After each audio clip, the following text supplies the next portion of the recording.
Chapter 181. Morning broke. Morning breaking meant it was time for Daniel to devote himself to his duties once again.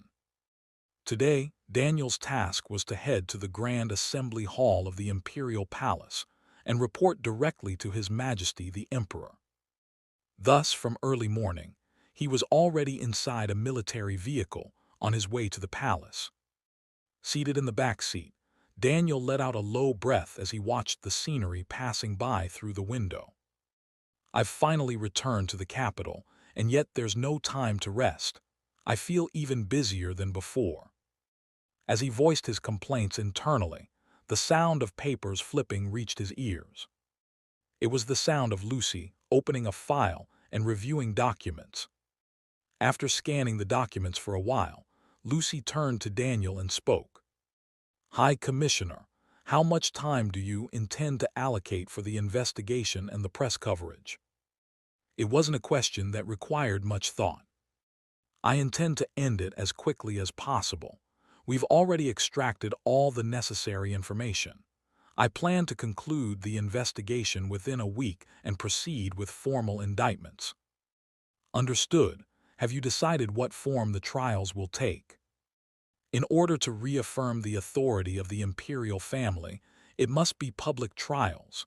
We need to widely broadcast the fact that the nobles were corrupt. That way, power will naturally concentrate around His Majesty. I'm sure His Majesty will agree with this approach." Nodding, Lucy took out a notepad from her pocket and wrote down Daniel's words.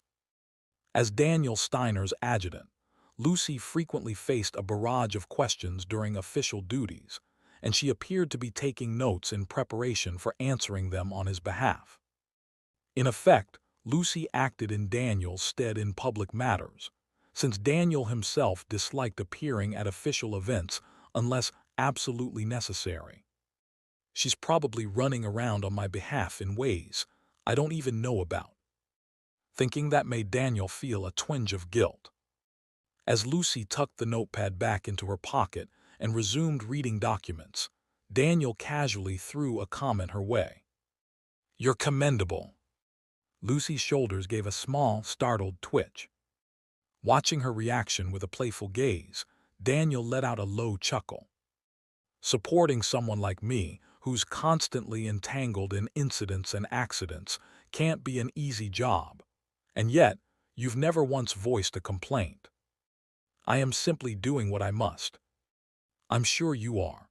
I hope you will continue to stay by my side as my adjutant without harboring any other intentions."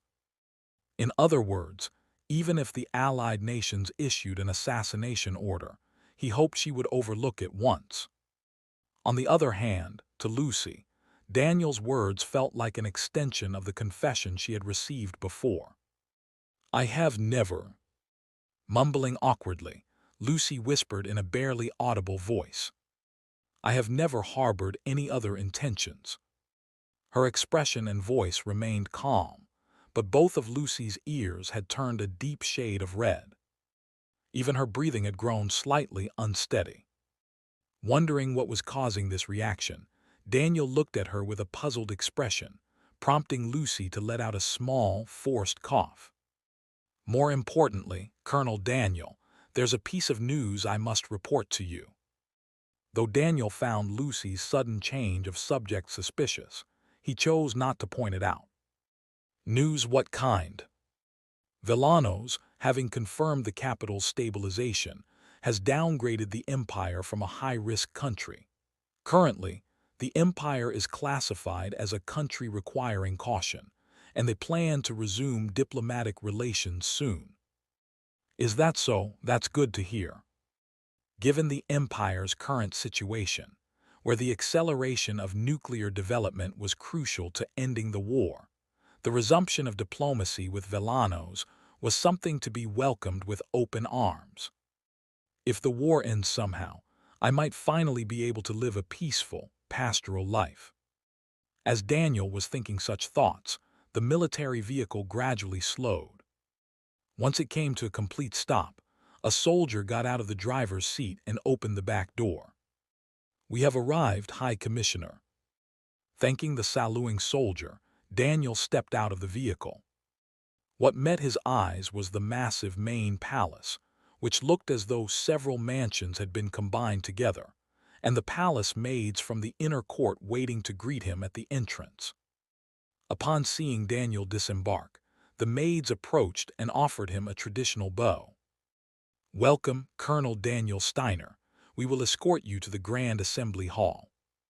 Daniel found such lavish treatment burdensome, but since these maids were simply carrying out Sylvia's orders, it would have been impolite to refuse them. Nodding silently, Daniel followed the maids into the main palace and, after walking down a wide corridor, arrived at the Grand Assembly Hall, whose doors were already open. Inside, distinguished figures were seated at their respective tables, engaged in conversation. The atmosphere was slightly different from when Daniel had stormed this place to arrest Duke Belvar. Feeling himself growing tense without realizing it, Daniel was interrupted when the maid guiding him bowed respectfully. "You may enter now. His Majesty will be arriving shortly." "Ah, thank you for the escort. We are the ones who should be grateful for the honor of escorting the hero of the Empire." Smiling, the maid backed away respectfully. Daniel, watching her retreat, turned and began walking toward the assembly hall. As he drew closer, he could hear the discussions among the gathered senior officials. "Colonel Daniel Steiner has ushered in the dawn of a new order. What is there to criticize about that? I myself was imprisoned by them. I know well the atrocities they committed, but what value lies in an order built atop a mountain of corpses? Director of Intelligence, those corpses were collaborators. Are you trying to defend the traitors who incited a civil war?" "That's not what I meant. I am merely saying that massacres must not become a tool of politics. It's just that you are all unaware of what happened at the abandoned station yesterday." Director of Intelligence, Keltrak fell silent mid-sentence. He had spotted Daniel Steiner entering the Grand Assembly Hall. Following Keltrak's gaze, the ministers and generals quickly caught their breath and straightened their postures. Although everyone gathered there held higher ranks and titles than Daniel Steiner, paradoxically, they were all wary of him. The background of being the emergency high commissioner and the war hero favored by the emperor outweighed the achievements of anyone present. In times of war, achievements were power and authority. Thus, they all maintained their silence, careful not to offend Daniel Steiner. Director of Intelligence, Keltrak did not like the situation. It made it seem as though Daniel Steiner was acting like the emperor himself. As Keltrak glared at him, Daniel casually pulled out a chair and sat down, putting on a playful air. What were you all discussing? It sounded like you were talking about me." However, no one answered. As the atmosphere grew awkward and Daniel fidgeted idly with his fingers, Keltrak finally opened his mouth. "You heard correctly. We were talking about you, Colonel Daniel Steiner." Retracting his gaze from the others, Daniel turned his eyes to Keltrak. "I see. What were you discussing?" "We had intended to discuss it while you weren't here, but it doesn't matter now. Colonel Daniel Steiner, we received information that you conducted a mass slaughter of nobles listed under Duke Belvar's name at the abandoned station on the outskirts of the capital." Daniel blinked blankly. Then he shrugged once and let out a low chuckle. "That's the first I'm hearing of it, a mass slaughter of nobles, by me, you say?" Daniel's laughter lengthened. Waving his hand as if he had heard a particularly bad joke, Daniel wore a faint smile. "I think you must be mistaken. I'm not sure where the joke begins, but should I assume the part about nobles being massacred is the fabrication?" Speaking with nonchalance, Daniel made Keltrak break out in a cold sweat. The ministers and generals gathered in the assembly hall were also watching Daniel with a variety of expressions. Keltrak, who had not expected Daniel to respond like this, momentarily lost his words before barely regaining his composure. "It's no joke. A massacre did occur at the abandoned station, and it was executed very systematically. Who else but you could have carried out something like that? Confirming that Keltrak's expression was deadly serious, Daniel wiped away his smile. So you're saying that I... Daniel raised his hand and pointed to himself. I'm the main perpetrator of the massacre. An indescribable sense of pressure filled the room, but Keltrak did not back down. Yes, judging by the circumstances, no one else fits. Do you have proof? At Daniel's question, Keltrak could not answer easily. No evidence had been found at the crime scene. If you are accusing me without evidence, you had better be prepared. The air in the assembly hall grew oppressively heavy. As Emergency High Commissioner, I have been tasked by His Majesty to purge the collaborators. If you interpret the word collaborators broadly, it pertains to rebellion. And in the scope of rebellion, falsely accusing an innocent man is included as a crime. Daniel paused for a moment. He allowed Keltrak enough time to comprehend the situation he was now facing. Only after the wall clock ticked a few times did Daniel continue. Director of Intelligence. A cold voice pierced Keltrak's ears. You must be aware that the position of Deputy Director of Intelligence is currently vacant. He was referring to Deputy Director Felliston, who had been captured and imprisoned for collaborating with Duke Belvar. As someone who upholds the security of the Empire. Tapping lightly on the table, Daniel leaned back against the chair. I have no desire to create further chaos by leaving the position of Director of Intelligence vacant as well. Keltrak's eyes widened in shock. Faced with Daniel's threat, Keltrak swallowed dryly, his hands trembling. Watching Keltrak closely, Daniel then smiled as if to ease the tension. Of course, I'm only joking. After all, Director of Intelligence, you must have simply been playing a bad joke on me. The notion that I massacred nobles at the abandoned station is surely absurd. Letting out a low, incredulous chuckle, Daniel fixed Keltrak with a steady gaze. As if signaling that this was his final warning, Daniel moved his lips quietly. Am I wrong, Director of Intelligence? Chapter 182. Daniel, narrowing his eyes sharply, resembled a predator stalking its prey. Keltrak's breathing grew rough in response. It felt as if an invisible hand was crawling up his body, squeezing his throat. Keltrak rolled his eyes in search of help, but the senior officials gathered at the assembly table were either looking away or maintaining their silence. They had decided it was better to side with Daniel Steiner than to defend Keltrak, who had failed to manage his subordinates and lost the intelligence bureau to Duke Belvar. Watching the two exchange words, Chief of Staff Armin let out a low chuckle. A complete defeat for Keltrak. Politics is a game of numbers. Whoever holds more cards wins. And in that regard, Keltrak had too few, while Daniel had far more. Too hasty, far too hasty. Keltrak had likely underestimated Daniel, who had seized power in such a short time. He must have assumed Daniel lacked political finesse. He probably thought if he pushed with momentum, Daniel Steiner would retreat a step. But judging by Daniel's current composure, he was fully aware of the cards in his hand. He instinctively understood there was no need to back down. To Armin, this was a remarkable talent. If Daniel Steiner had been flustered or offered some awkward excuse when asked about the abandoned station incident, Keltrak might have been able to seize on it. Instead, the moment the abandoned station was mentioned, Daniel Steiner had laughed, changing the atmosphere in the room. Immediately afterward, the intelligence director flatly stated, as if joking, that he had nothing to do with the incident. Yet when the intelligence director didn't yield, Daniel turned the tables by accusing Keltrak of inciting rebellion and aiding traitors, by slandering an innocent man. It was the same as drawing a line in the sand. If you intend to attack me, be prepared to be attacked in turn.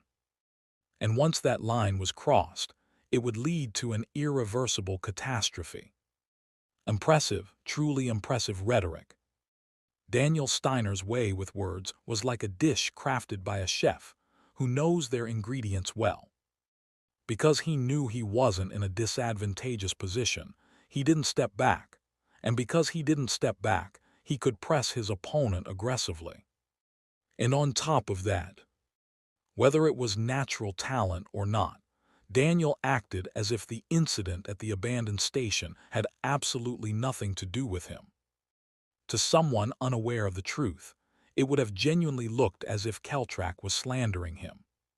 So this is why Daniel Steiner always manages to seize victory in negotiations. While Armin silently marveled, Keltrak clenched his teeth. Would he cross the line and engage in a bloody confrontation? Or would he retreat and ensure his safety? Standing at that crossroads, Keltrak chose not to cross the line. He knew that opposing Daniel any further would only work against him. It seems I took my joke a little too far. If I caused offense, I ask your forgiveness. Having admitted defeat, Keltrak bowed his head in humiliation. Though he had not cooperated with Duke Belvar, Keltrak was still of noble blood. And now he was bowing to Daniel Steiner, a military officer born of common blood. Thinking it better not to raise his voice here, Daniel accepted the apology. It's fine, people make mistakes in life, however. With a faint smile returning to his lips, Daniel continued quietly. I hope you won't make the same mistake again. Though his lips were smiling, his eyes were not. Keltrak, raising his head, sensed Daniel's intent and after a brief hesitation, opened his mouth. I'll keep that in mind. And so the quarrel between the two came to a close, just in time. Her Majesty the Empress is entering. As the voice of the inner palace chief rang out, all the officials at the assembly rose from their seats. And then, dressed in a pure white uniform symbolizing the imperial bloodline, with a crimson cloak proving her status as empress, Selvia entered the Grand Assembly Hall. With everyone expressing their respect in silence, Selvia walked to the imperial throne and sat down. Everyone may be seated. Only after Selvia's command did the officials return to their seats. Very well, then let's begin the reports in order. Scanning the faces of the officials, Selvia tilted her head in confusion. How strange. All the collaborators have been arrested, so today should be a day of great celebration. Why do your expressions look so grim? Despite her question, no one answered readily. Watching them, Chief of Staff Armin let out a sigh and gave Selvia a small bow. There was a slight quarrel, Your Majesty. Nothing for Your Majesty to be overly concerned about. That may be so. It's not the first time you've disguised an argument as a discussion. Anyway, was it resolved properly? It was indeed. Glancing sideways at Keltrak, who gave a nervous cough out of embarrassment, Armin smiled faintly. Because the parties involved reached an understanding. The meeting that began at 10 a.m. did not conclude until around noon. When it ended, Selvia ordered the officials to withdraw, but commanded Daniel Steiner to remain, stating that she had additional matters to discuss with him. So, what is it that you wish to say? Daniel quietly opened his mouth in the now empty Grand Assembly Hall. Selvia, having confirmed that the sound of the officials' footsteps receding down the corridor had faded, stood up from the imperial throne. Though it looked impressive, the material of the throne was quite stiff, making it uncomfortable to sit on for long periods. It's about what I mentioned previously regarding the classified matter. By classified, she meant the Vargov project. As Daniel's expression shifted slightly, Selvia stretched lightly and spoke. Villanos has agreed to send us a diplomatic envoy. I assume they intend to ask for something in exchange for transferring personnel related to the project to our side. It's only natural. Velanos wouldn't want to make a losing deal. Indeed, that's not incorrect. However, this time, Velanos sent an official dispatch requesting that Colonel Daniel Steiner be present at the negotiation site. Daniel blinked blankly. Immgwc. I'm not joking. The document from Velanos' Ministry of Foreign Affairs stated it clearly. Do you have any idea why? Any idea? Well, was it for threatening the Prime Minister of Velanos, or the incident with the rigged gambling within Velanos, or perhaps that delightful time he had with the Prime Minister's daughter purely by accident? There were too many possibilities, so many in fact that he couldn't give a definite answer. As Daniel's silence dragged on, Sylvia let out a low sigh. Forget it. If it's hard to talk about, I won't press, but more importantly. Trailing off, Sylvia looked at Daniel with a complicated expression, a mix of guilt and gratitude. I heard you did something at the abandoned station. The ones who had died at the abandoned station were nobles who had regularly voiced complaints to Sylvia. She remembered them clearly. They were the ones who had constantly meddled with and obstructed her policies at every turn. While Duke Belvar, the ringleader of the uprising, could be executed, those nobles who held power across various corners of the capital would have most likely received light sentences and walked free. It had been a source of constant, subtle distress for her, but Daniel had personally stepped forward and removed them all. From Sylvia's perspective, it could only mean Daniel had acted for her sake. It couldn't have been an easy decision, but once again you acted on my behalf. But to Daniel, who had only just now learned that the nobles at the abandoned station had been slaughtered, it was an absurd misunderstanding. Determined to correct this ridiculous misconception at all costs, Daniel quickly rose from his seat. Your Majesty, that is slander. I don't know why such a rumor is spreading, but I had nothing to do with that incident. Daniel was desperate, but Sylvia didn't believe him. To be honest, if not Daniel Steiner, who else in the capital could possibly have carried out something like that? Very well, I will believe that Colonel Steiner had no involvement, officially that is.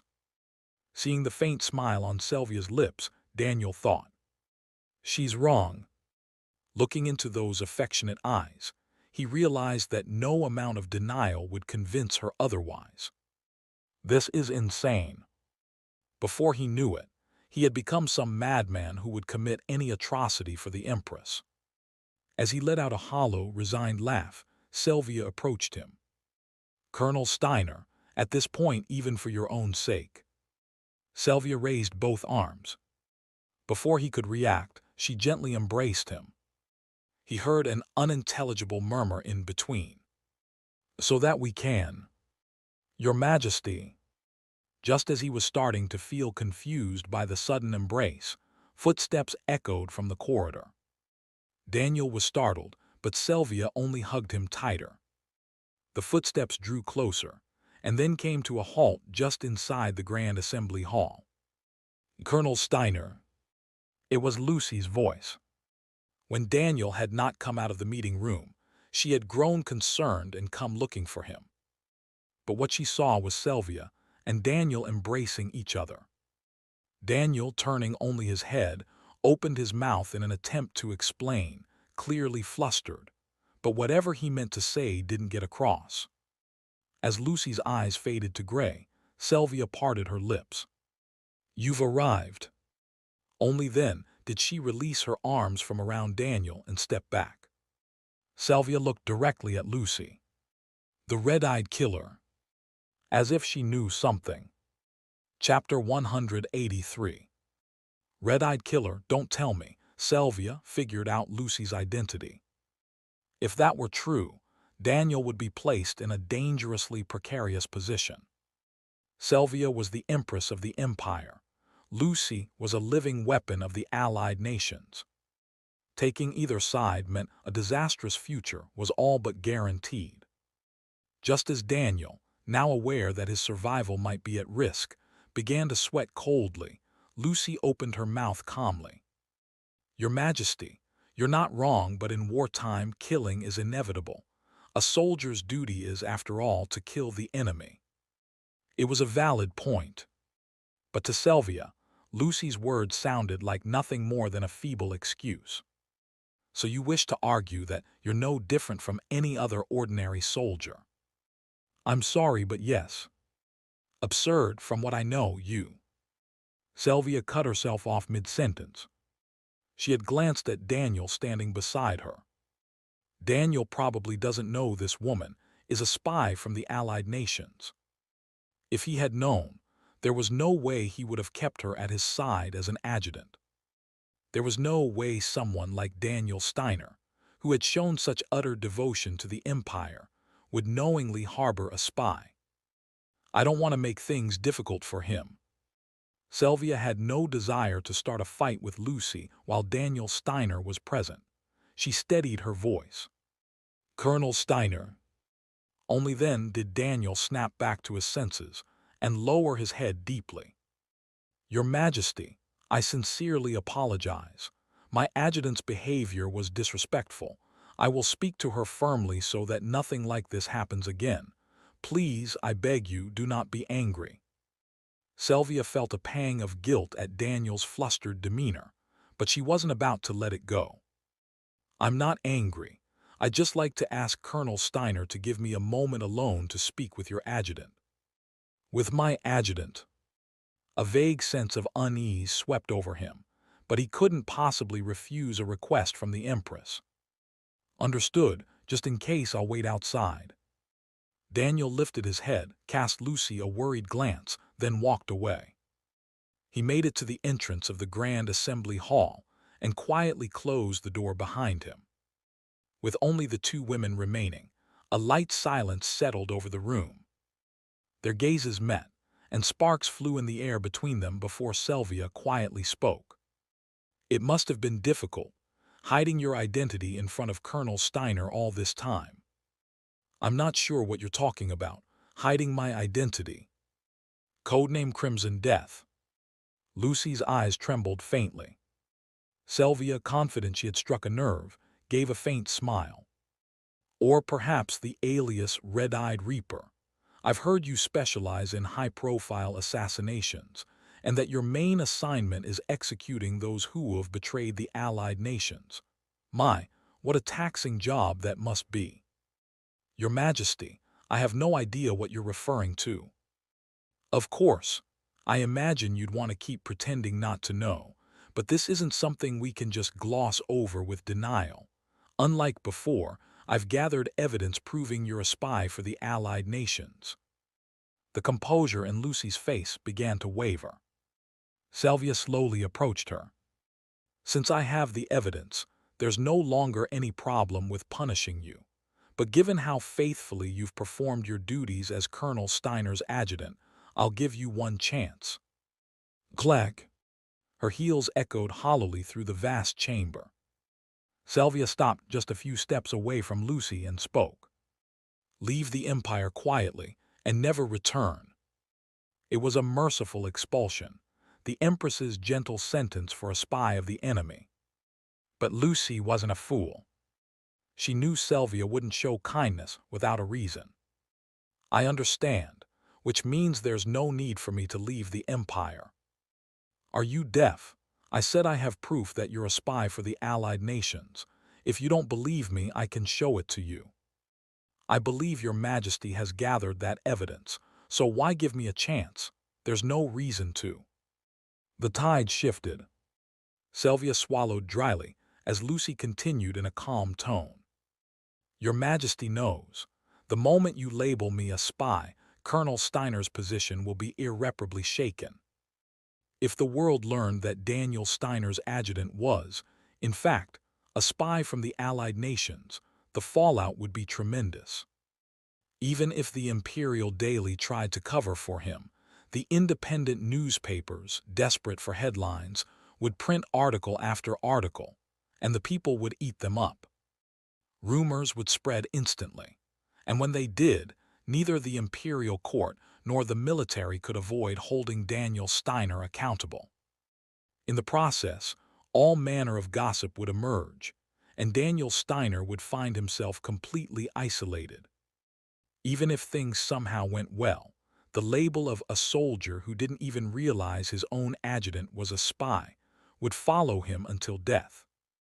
When everything is over, Colonel Steiner will resent your majesty, after giving you everything he had to save you. In the end, it will have been your majesty who put him in jeopardy. Sylvia's ocean-colored eyes, clear and blue like the sea, trembled faintly. It was only natural for Sylvia to be shaken. Her intentions had been read like an open book. She wanted desperately to counter, to push back somehow, but her lips refused to part. Because not a single word Lucy had spoken was wrong. The worst-case scenario: Daniel Steiner might be forced to shed his uniform and return to the life of an ordinary civilian. For Daniel, who regarded devotion to the empire as the highest honor, such an outcome would be unthinkable, devastating. To Sylvia, who couldn't bear the thought of watching the man she loved suffer, it was a choice she simply couldn't allow. With her fists clenched for no reason, wavering between hesitation and fury, Sylvia finally, N-A-V-Y-L Cyrillic letter 456G, Cyrillic letter 4BBT, official version, steeled herself and shot a cold glare at Lucy. If you refuse to step down, I may have no choice but to eliminate you myself. Eliminate me personally, Your Majesty. Yes, you may be fulfilling your duties as an adjutant for now, but who's to say what harm you might bring to Daniel in the future? It was an open warning, an assassination in plain terms, but Lucy showed no reaction. She hadn't chosen this path, but after killing well over a few hundred people, Sylvia's threat came across as little more than a childish tantrum. Still, tantrums from children could be lethal if that child sat on the imperial throne. Not sure how else to proceed, Lucy fell into a brief silence, then decided to speak from the heart. I have no intention of ever harming Colonel Daniel Steiner. Not now, not in the future. And you expect me to believe that? I won't ask for your Majesty's trust, but to be completely honest, my current relationship with the Allied nations is far from friendly. I began to question them. Sylvia narrowed one eyebrow. This was the first she'd heard of it. After I raised my concerns, the Allied nations severed all contact. For all I know, they may already consider me a traitor. Then what you're saying is, even if the Allied nations ordered me to kill Colonel Steiner, I wouldn't obey. That is what I mean, so please set aside your fears. Hearing it all only made her thoughts more tangled. Uncertain, Sylvia slowly opened her mouth. You're speaking as if you care about Colonel Steiner. I do, perhaps, even more than your Majesty. What did you just say? Thanks to Lucy's bold claim about the depth of her feelings, a web of veins surfaced on Sylvia's forehead. And what exactly do you think you know about Colonel Steiner that allows you to say that with such pride? Colonel Steiner and I have spent more than a year together, closely. Do you really believe no secrets were exchanged in all that time? If it's secrets you're talking about, I have them too. For example, about Kelly. At the name Kelly, Lucy's expression, unusually, grew quiet and solemn. If you mean Kelly, I know of her. She was the woman Daniel Steiner still hadn't been able to forget. Recalling the sight of Daniel pulling out her phone and falling into silent reflection, Lucy placed a hand over her chest and spoke softly. I am prepared to take Kelly's place for Colonel Steiner's sake. Is your Majesty prepared to go that far? At Lucy's words, Sylvia felt the confusion within her surge to a boiling point. Did I just hear that right? She's saying she's ready to become his dog for Daniel. The shock, born from the sheer gulf in information, made Sylvia freeze in place. After blinking blankly for a few moments, she barely managed to part her lips. "Wait, are you saying Colonel Steiner wants that?"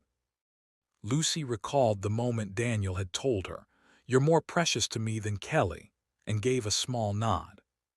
"He probably does." At Lucy's calm affirmation, Sylvia broke into a cold sweat without even realizing it. Her face flushed hot, and the fine hairs on her arms stood on end. Completely at a loss, Sylvia gave a small shudder. "I didn't know."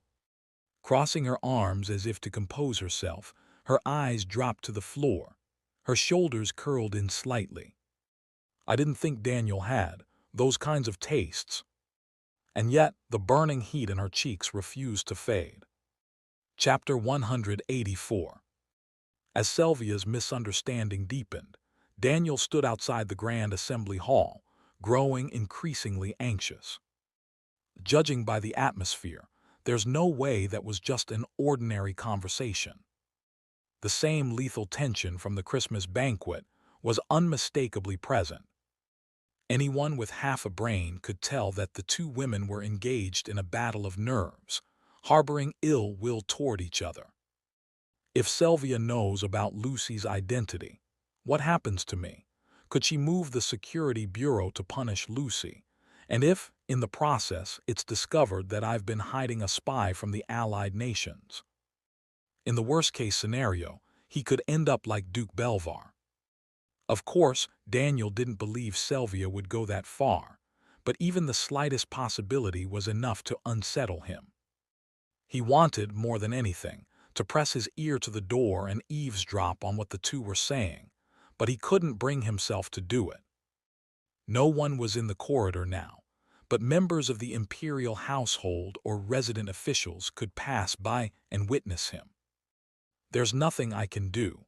All I can do is pray this turns out to be nothing."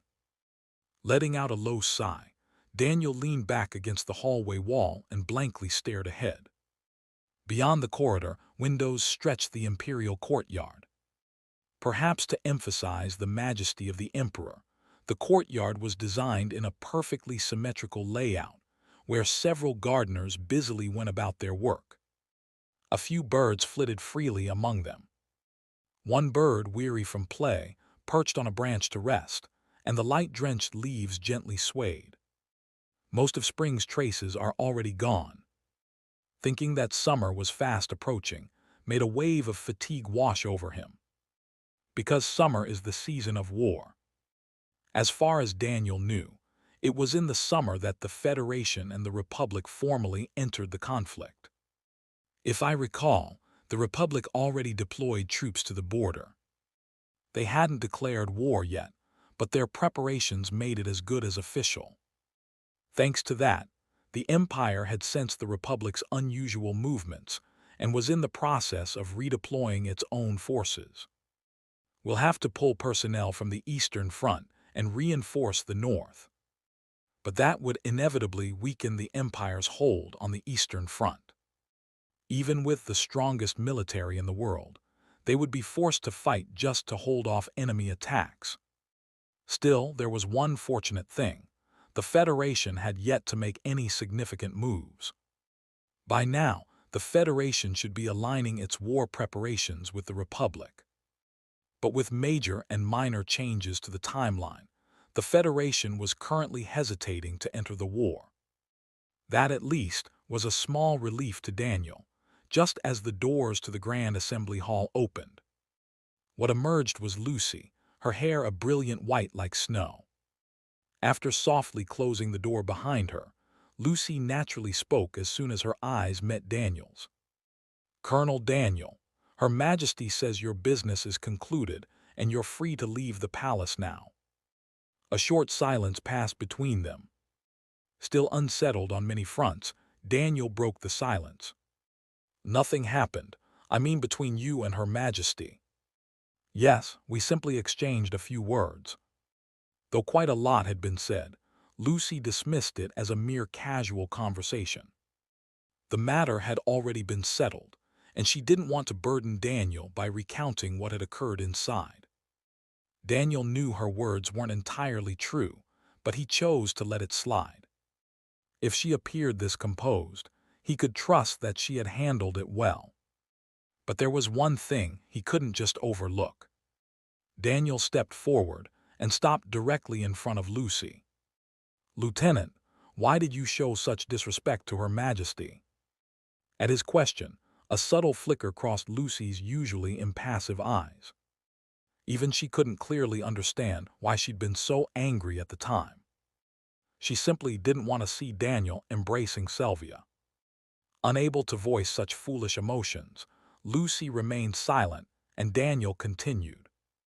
"Lieutenant, you must understand that Her Majesty addressing us with courtesy and listening to our opinions is an act of grace, bestowed from above. We are not her equals. We never will be. Her Majesty is the sun of the empire, and we are merely those who live beneath it." Lucy's gaze slowly dropped. She had indeed forgotten her place and acted wrongly. There was no room for argument. So if you ever find yourself speaking with Her Majesty again, bow your head and listen respectfully. And if you have something to say in disagreement, don't say it directly, convey it through me. This is advice for your sake, no one else. Understood? Lucy bowed her head humbly. "I was certainly careless. I will keep your words in mind." Having admitted her mistake and accepted his advice without resistance, Daniel couldn't reprimand her further. Deciding to end it here, he looked down at Lucy with a trace of coldness. "To be honest, I'm disappointed in you. Don't ever let this happen again. I have no need for an incompetent adjutant."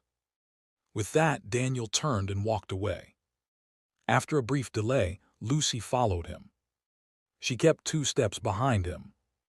As they walked in silence through the vast halls of the palace, Lucy caught a faint whiff of a cherry scent. This is. The scent Sylvia had worn today lingered faintly in the air. No, not just similar. It was Sylvia's perfume. Lucy had been wondering why its fragrance still clung to the edge of her senses, until she realized. The scent was coming from Daniel. When Sylvia had tightly embraced him, a trace of her perfume must have rubbed off onto his officer's coat. It was faint, subtle enough to go unnoticed by others, but Lucy, a former test subject with heightened senses, had caught it immediately. And she didn't like it. But that wasn't the only thing that bothered her. That woman knew about Kelly too.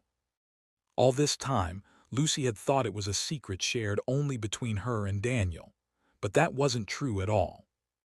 That realization shook the trust and closeness she felt toward Daniel. "I thought I knew so much about him, but it had only been a delusion."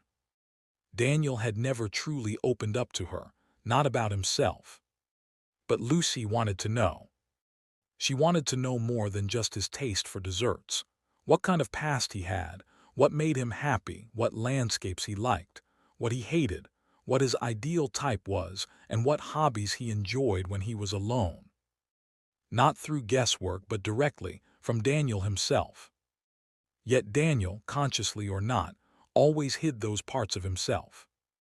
As if to say, there's nothing more for you to know. Just as Lucy's thoughts began to cloud and her eyes drooped halfway, Daniel, walking ahead, came to a stop. "Lieutenant." Turning his body, Daniel looked back at her. "What I said in front of the assembly hall earlier, don't take it to heart." Now that his emotions had cooled, he realized he might have been too harsh and felt a trace of guilt. And as someone who knew Lucy's past as a spy from the Allied nations, Daniel also knew that keeping a good relationship with her was crucial. "I don't think you're incompetent. Honestly, the problem is that you're too capable. Just be a little more cautious when speaking with Her Majesty." Daniel continued on, but none of it reached Lucy's ears. She was focused entirely on her sense of smell. The scent. The cherry fragrance from Daniel's coat seemed to grow stronger. "I heard you've been overworking lately with all the night shifts. I have too, but your dedication has." The scent of that perfume made her feel as if Sylvia were laying claim to Daniel, staking ownership. The unease turned into jealousy, and that jealousy gave rise to a thought she would never normally entertain. That scent. She wanted to cover it with her own. The thought was so overpowering, so consuming, she couldn't even call it disgraceful. So if there's anything you want, I'd like to grant it. What do you say? As Daniel finished speaking, Lucy slowly raised her head. In her crimson eyes, so much like blood, there shimmered the tremble of an early spring day. There is one thing I'd like. She knew she shouldn't do this.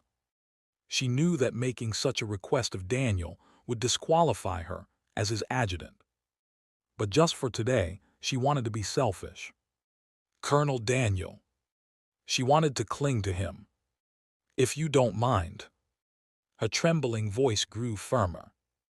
Please. Taking a deep breath to calm her nerves, Lucy summoned her courage and moved her lips. Hold me like you held Her Majesty. Chapter 185. A quiet confession, timidly spoken at the edge of spring, echoed softly through the halls of the imperial palace. Though Lucy had mustered all her courage to express her feelings, Daniel was simply stunned. She wants a hug just like that. His mind froze at the incomprehensible request. Unable to process it, he couldn't respond immediately.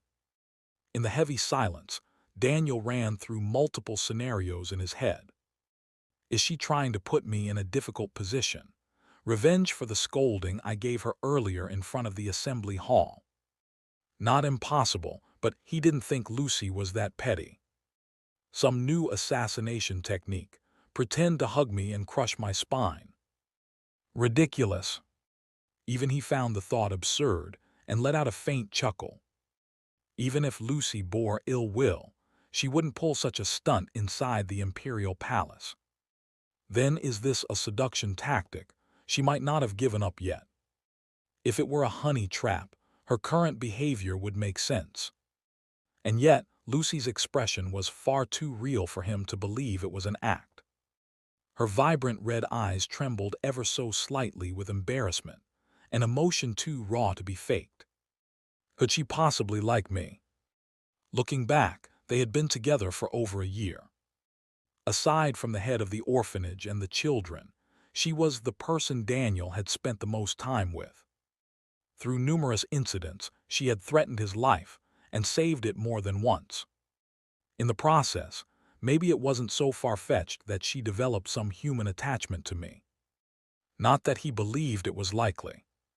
In the original game, Lucy was a cold-blooded living weapon, no facial expressions, hardly spoke unless necessary.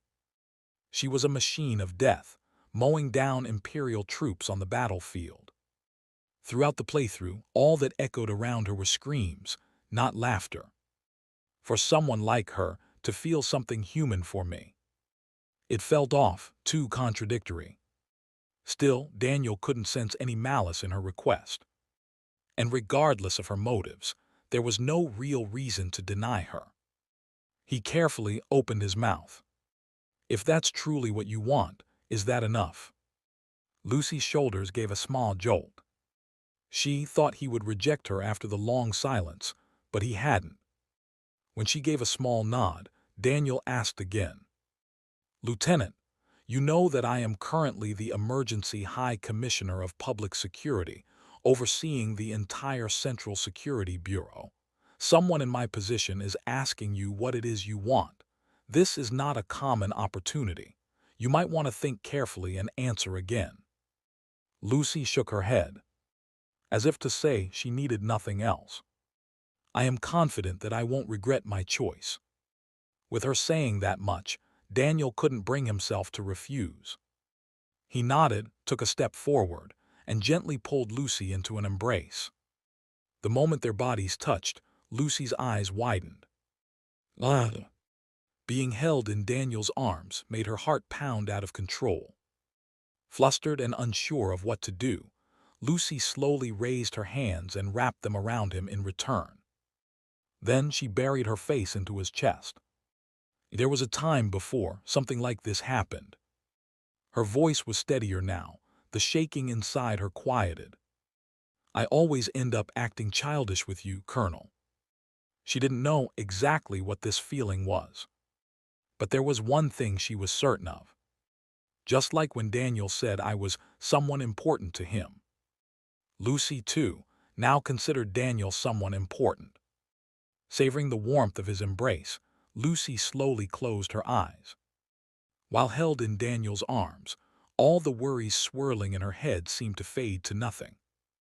She wanted to hold onto this moment a little longer, but knew she couldn't. If someone from the imperial household or a court official saw them like this, strange rumors would surely spread. And Lucy didn't want to put Daniel in an even more awkward position. So she gently released the hug and took a step back. "Forgive me. It seems I lost control of myself for a moment." Regaining her composure, Lucy bowed lightly toward Daniel. "I'll be more mindful in the future so that nothing like this happens again. I'm deeply sorry for worrying you over what happened inside the assembly hall." Returning to her usual impassive expression, Lucy raised her head and continued. "Then I'll go ahead and tell the driver to start the engine. I'll have everything ready for departure, so you can take your time wrapping up your business, Colonel." With that, Lucy passed Daniel and walked down the corridor. Her heels clicked softly as she moved, and the tips of her ears were faintly flushed red. A delicate scent of lavender lingered in the air where she had passed. As he watched Lucy's retreating figure in a daze, Daniel thought, maybe, just maybe, there's more humanity left in her than I realized. 10 days later. Central Security Bureau, Office of the High Commissioner. The Noble trials are currently underway in accordance with wartime special procedures. At the first hearing, it's reported that Duke Belvar and several key nobles were sentenced to death. Only the individual trials of the lesser offenders remain, Intelligence Officer Phelps reported. Daniel nodded. They're moving faster than expected. The indictments and trials were occurring almost simultaneously. And the trials themselves followed only the most basic formalities. The courts were, in truth, little more than executors of the Empress's will. Either way, knowing that the internal enemies had been neatly eliminated brought a sense of relief. Relaxing into his chair, Daniel spoke. "When is Duke Belvar's execution scheduled?" He's set to be executed publicly in the plaza at noon, 3 days from now." 3 days? Isn't that the day the diplomatic envoy from Villanos arrives? "Yes, sir. Her Majesty seems intent on demonstrating to Villanos that the Empire has purged the ringleaders behind the insurrection." That makes sense. Showing internal stability would definitely give us the upper hand in negotiations. It wasn't a bad plan. Daniel nodded in agreement when Phelps lowered his voice. "But, High Commissioner, what do you plan to do about Duke Belvar's family? They must pay the price for having the wrong father. Their property will be confiscated and their noble titles stripped. The companies operated by the Belvar family will become property of Her Majesty. So they'll be nationalized, and then execution as well. Pardon me if I speak out of turn, but it's a shame. They lived in luxury until now, and suddenly they're about to lose everything." To be honest, it wasn't entirely clear what crimes they had committed, but it couldn't be helped.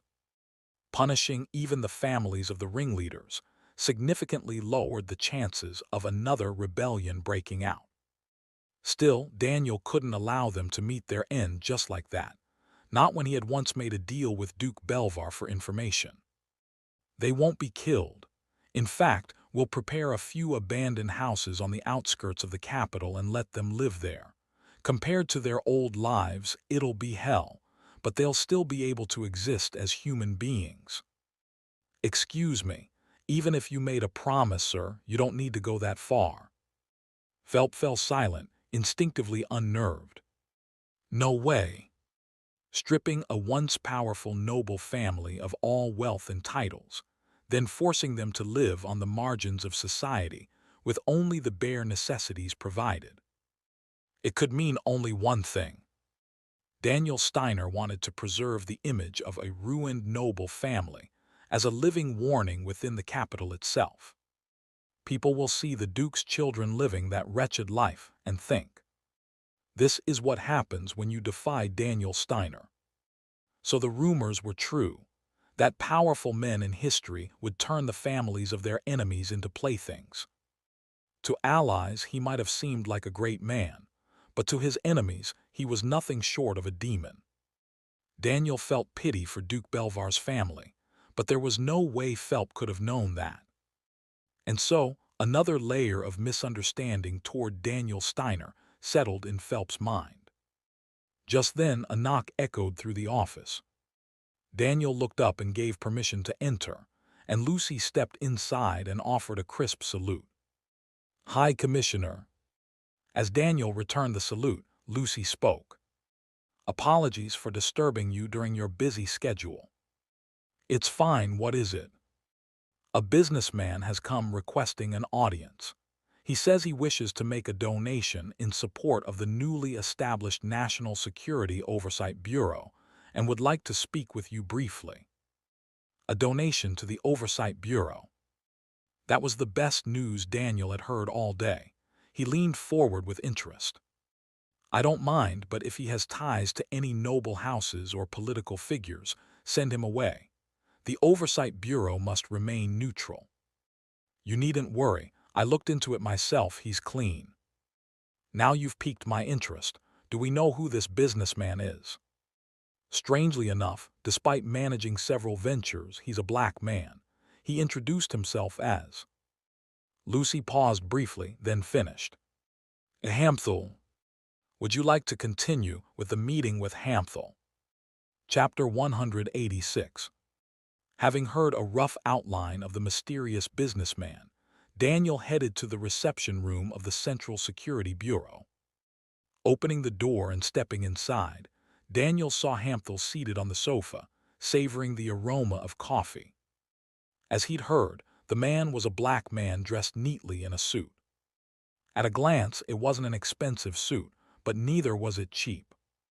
It gave off a strong impression of being worn not for luxury, but to maintain dignity. Hamthel was it. There was something vaguely familiar about his appearance. As Daniel approached, Hamthel, sensing a presence, set down his cup and looked up. Wearing a faint smile, Hamthel stood and extended his hand. "Chief Commissioner, thank you for taking the time for me. My name is Hamthel, a businessman investing here and there in the capital." Daniel took Hamthel's hand. "I heard you're making a donation out of goodwill. Of course I should make time. I also heard you made a fortune by investing heavily in the munitions industry. Is that true?" "I earned a decent amount. With that money, I was able to participate in small-scale military supply bids, and now I operate a few transport companies. Of course, I'm still investing." For someone said to have made explosive profits in a short time, he was remarkably humble. Surprised, Daniel withdrew his hand and spoke. "You're impressive. I don't think I could have managed money like that, but—" Studying Hamthel's face, Daniel tilted his head. "Haven't we met before?" Hamthel let out a low chuckle. "I'm honored you remember. To be honest, we spoke once on the train. We exchanged greetings in first class on the Royal Express." "The Royal Express first class." Searching his memory, Daniel clapped as if something came to him. "Ah, I remember now. You introduced yourself as being from Nordia back then." "That's right. At the time, you were wearing a major's insignia, Chief Commissioner. Now you're a colonel. I'd say you've been far more successful than me." "Success is too generous a word. I've simply done what I must for the Empire. Still, since fate has brought us together again, why not sit and talk?"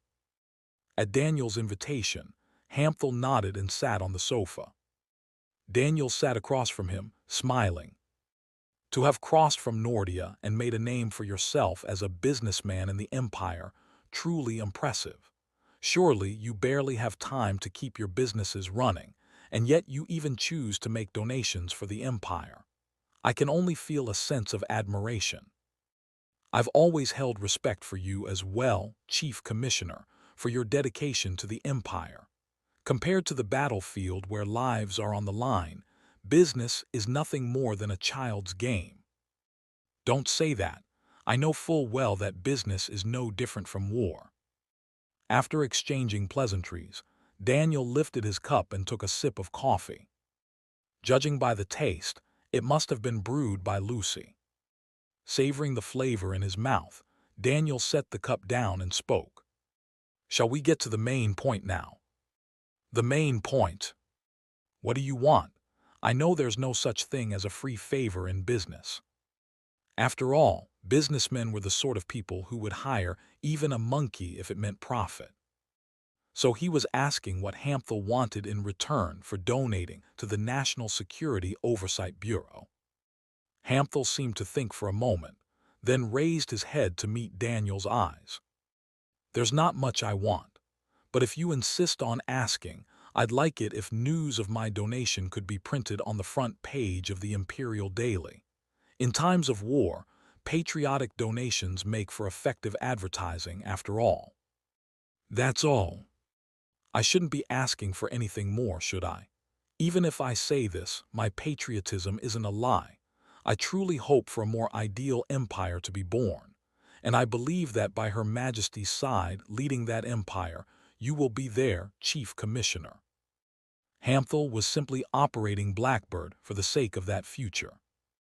When that day comes, I believe you will uproot the racial discrimination spread across the world, just as you did in Nordia, Chief Commissioner. That's why I'd like to ask. Hamthel looked directly at Daniel and continued. Do you believe that, in the future, racial discrimination will be eliminated?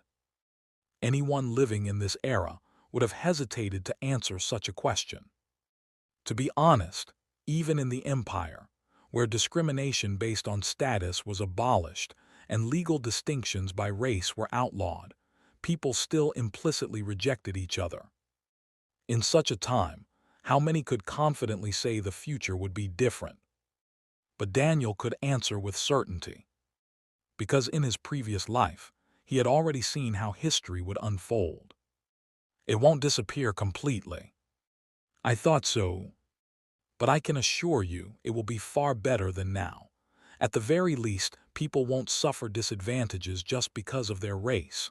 Who knows? In the distant future, a black man might become the leader of a great power. Hamthel was struck by Daniel's final words. A black man, as the leader of a great power. It was absurd. The world Hamthel had lived in would never allow such a thing. Yet Daniel had spoken of such an impossible future with complete ease. Even Hamthel, who had lived his whole life as a black man, had never dared imagine it. Perhaps Daniel Steiner is more genuine than I am. Perhaps he was truly sincere in his desire to abolish racial discrimination.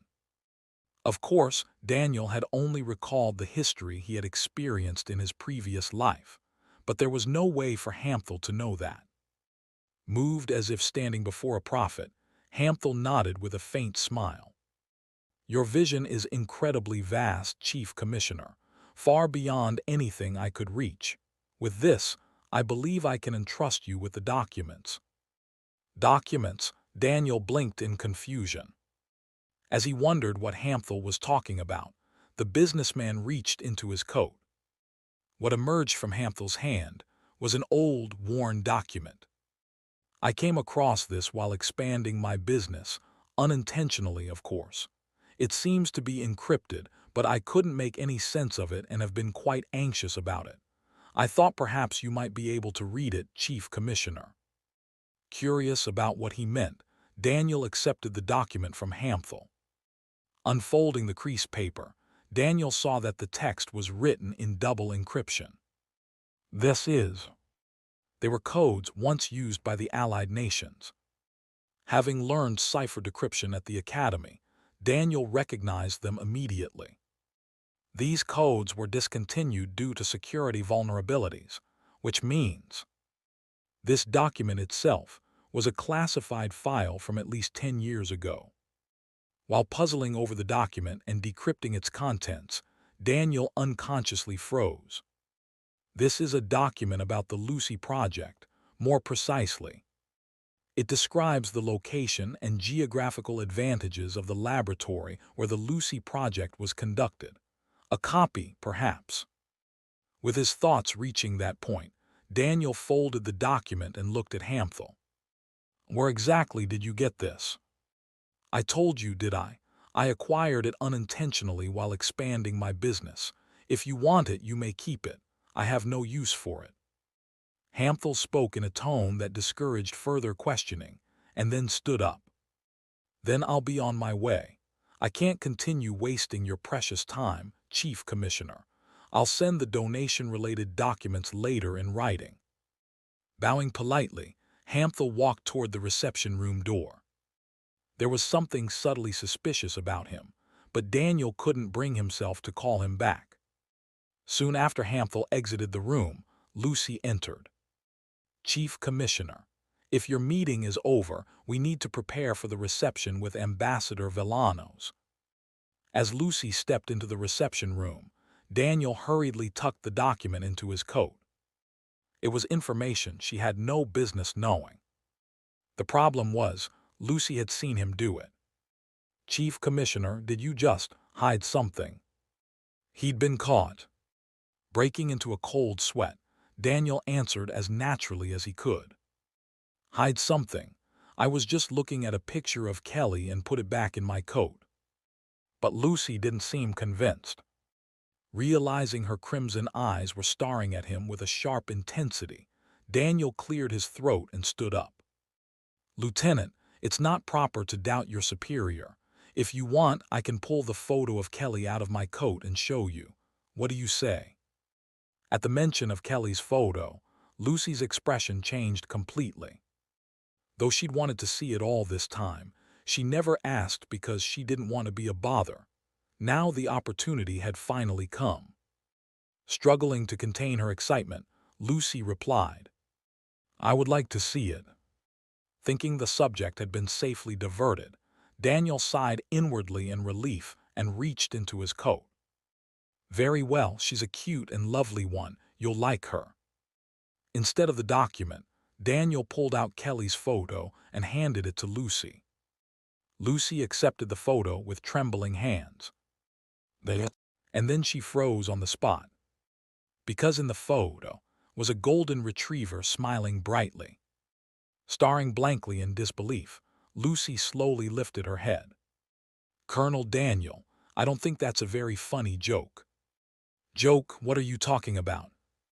This is a puppy, not Kelly. A question mark practically appeared above Daniel's head. He had no idea what Lucy was trying to say.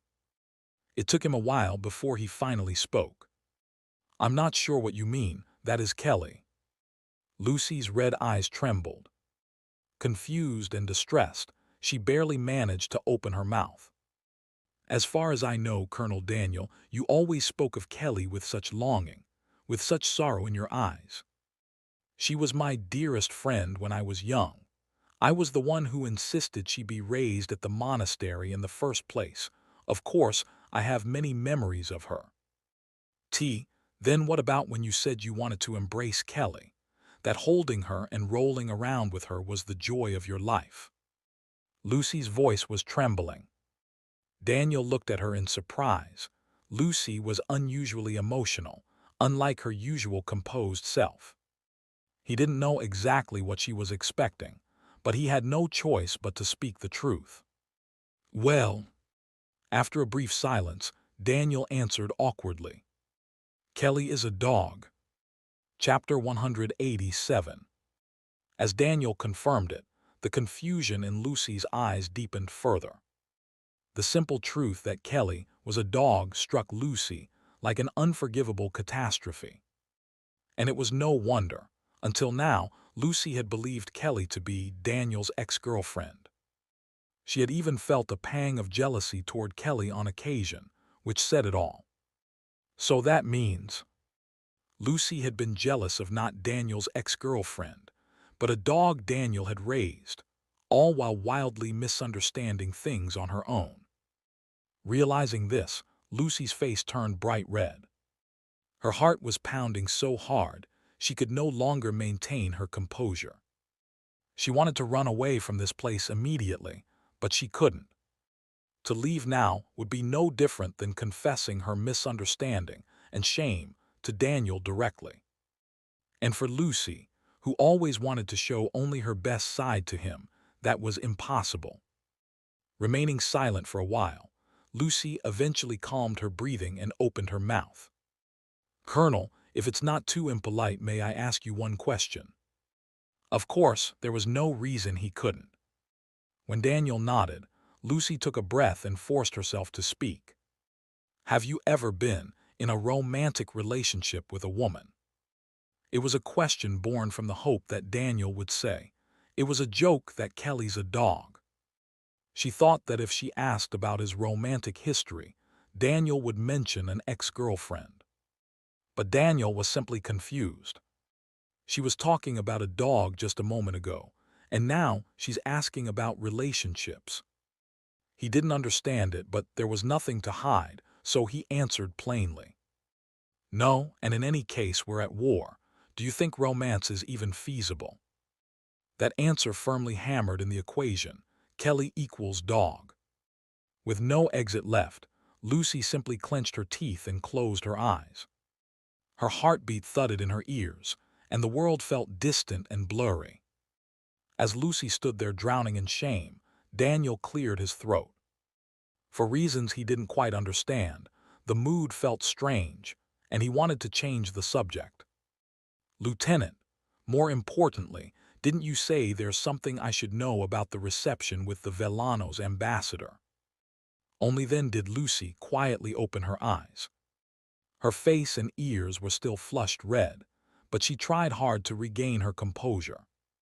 One had to separate public from private matters, after all. "Yes, while you were speaking with the businessman Hamthel in the reception room, a message came from the Imperial Palace. They've requested that you personally greet the incoming ambassador to the capital. As Emergency High Commissioner, they're asking me to greet him. That must be to impress upon the ambassador from Vellano's that the Empire is safe. Is that right?" "That's how it seems to me as well. They scheduled the execution of collaborators to coincide with the ambassador's visit to the Empire. In short, they wanted to show the Vellano's ambassador the execution of collaborators and say, 'Our empire is perfectly safe.' What am I, some kind of execution tour guide?" To be honest, he wasn't too thrilled about it, but it was a direct order from the Imperial Palace. He couldn't refuse. "It's not difficult, tell them I'll do it, and—" A faint flush still lingered on Lucy's face. Noticing that with a hint of curiosity, Daniel added, "Lieutenant, you look like the exhaustion from all your recent all-nighters is catching up with you. Why don't you go rest? Your complexion doesn't look normal." Lucy opened her mouth to say she was fine, then closed it again. If she refused out of stubbornness, she might end up making more mistakes today. And it was true, she'd been pushing herself with late-night work. So Lucy silently nodded without protest. "If you say so, Colonel, I'll head out a bit early for the day." "Good, get some proper rest. Productivity comes from rest after all." "Thank you for your consideration." With a polite bow, Lucy returned the photo she was still holding to Daniel and turned to leave. There was a bit of noise coming from outside. Not long after Lucy exited through the open door, Freen entered the reception room.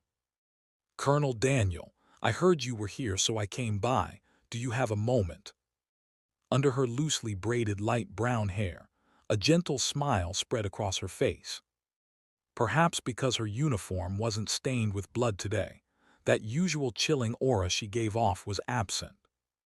Though the lingering scent of blood on her uniform was still something of a problem. "Freen, is it? Come in." With Daniel's permission, Freen approached with a soft giggle. Taking a short break, Daniel sat on the sofa and Freen took a seat across from him. As she glanced down at the table, Freen noticed a coffee cup filled to the brim. My goodness, did that businessman Hamthel not take a single sip of this precious coffee? Just how luxurious must his tastes be normally? Lifting her gaze, Freen looked at Daniel. Colonel, if it's all right with you, may I have a taste? There was no real reason to refuse, but Daniel didn't particularly feel like recommending it either. The coffee's cold now.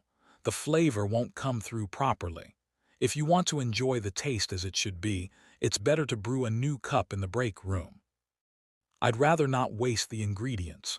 More importantly, I treasure the time I spend with you, Colonel Daniel. Just tasting it is enough for me. Is that so? Then go ahead. Since there was no need to stop her, he gave his permission and Freen leaned forward. Then reaching out, she picked up Daniel's cup. Pulling her body back, Freen smiled cheerfully. Thank you for the drink, Colonel Daniel. With that, Freen took a sip of the coffee. She did so with a reverent posture, as if performing a sacred rite rather than just enjoying a break. Wait, wasn't she going to drink what Hamthel left behind? Why mine of all things? It made no sense to Daniel, but he decided not to ask. As he simply watched her in silence, Freen finished the coffee and set the cup down. That was delicious. As expected of a premium blend, the taste really is different. I see. I'm glad you enjoyed it. After all, it was coffee from Colonel Daniel. Oh, by the way, have you and Lieutenant Lucy had a fight? A fight with my adjutant? Yes, I passed by Lieutenant Lucy just now on my way here. She was walking stiffly, face all red and biting her lip. It seemed unusual. Blinking blankly, not understanding what was going on, Daniel took out the photo just in case. It was the photo of Kelly. Strange, I just showed her this, that's all. What kind of photo is it? Why don't you take a look? As Daniel handed over the photo, Freen received it. Seeing the picture of the golden retriever smiling brightly, Freen placed a hand on one cheek. How adorable, a golden retriever, right? I remember raising one a long time ago. Yes, that was the normal reaction. But then why did Lucy? From Daniel's perspective, it was completely incomprehensible. Having returned home early, Lucy took a cold shower to try and wash away the shame and changed into comfortable clothes for sleep. Afterward, she spent time reading and listening to the radio, but the shame refused to fade. Which brings us to the present. Lucy was sitting on her bed, leaning against the headboard with her legs drawn up. Hugging a pillow tightly, her half-lidded eyes stared off as her mind endlessly replayed her humiliation. Lucy remembered it clearly. Daniel had once told her she was more important to him than Kelly. And I was happy like a fool. Of course, a person should be more important than a dog. And yet, not realizing that, feeling joy over it alone, it now felt mortifying beyond belief. And on top of that, believing that she and Daniel had a special relationship, Lucy had, in front of Sylvia, declared her intent to replace Kelly. In effect, she had said she would be Daniel's dog. Now, she completely understood why Sylvia had looked so shaken at the time. Her face burned and her heart pounded again. Unable to stand it, Lucy let out a low sigh, hugging her pillow even tighter. To be perfectly honest, she felt so humiliated, she wanted to die. If she could turn back time, she would pay any price to do so. But miracles like that didn't happen. Letting out a shallow sigh, Lucy loosened her arms around the pillow. Still, it wasn't as if she'd gotten nothing out of today. She now knew that Daniel Steiner had never had a lover. Maybe I could. Maybe she could become his first. Meanwhile, in the Imperial Palace dining hall. So, has there been any progress lately? Only Sylvia and Marianth were seated at the wide square table, having dinner.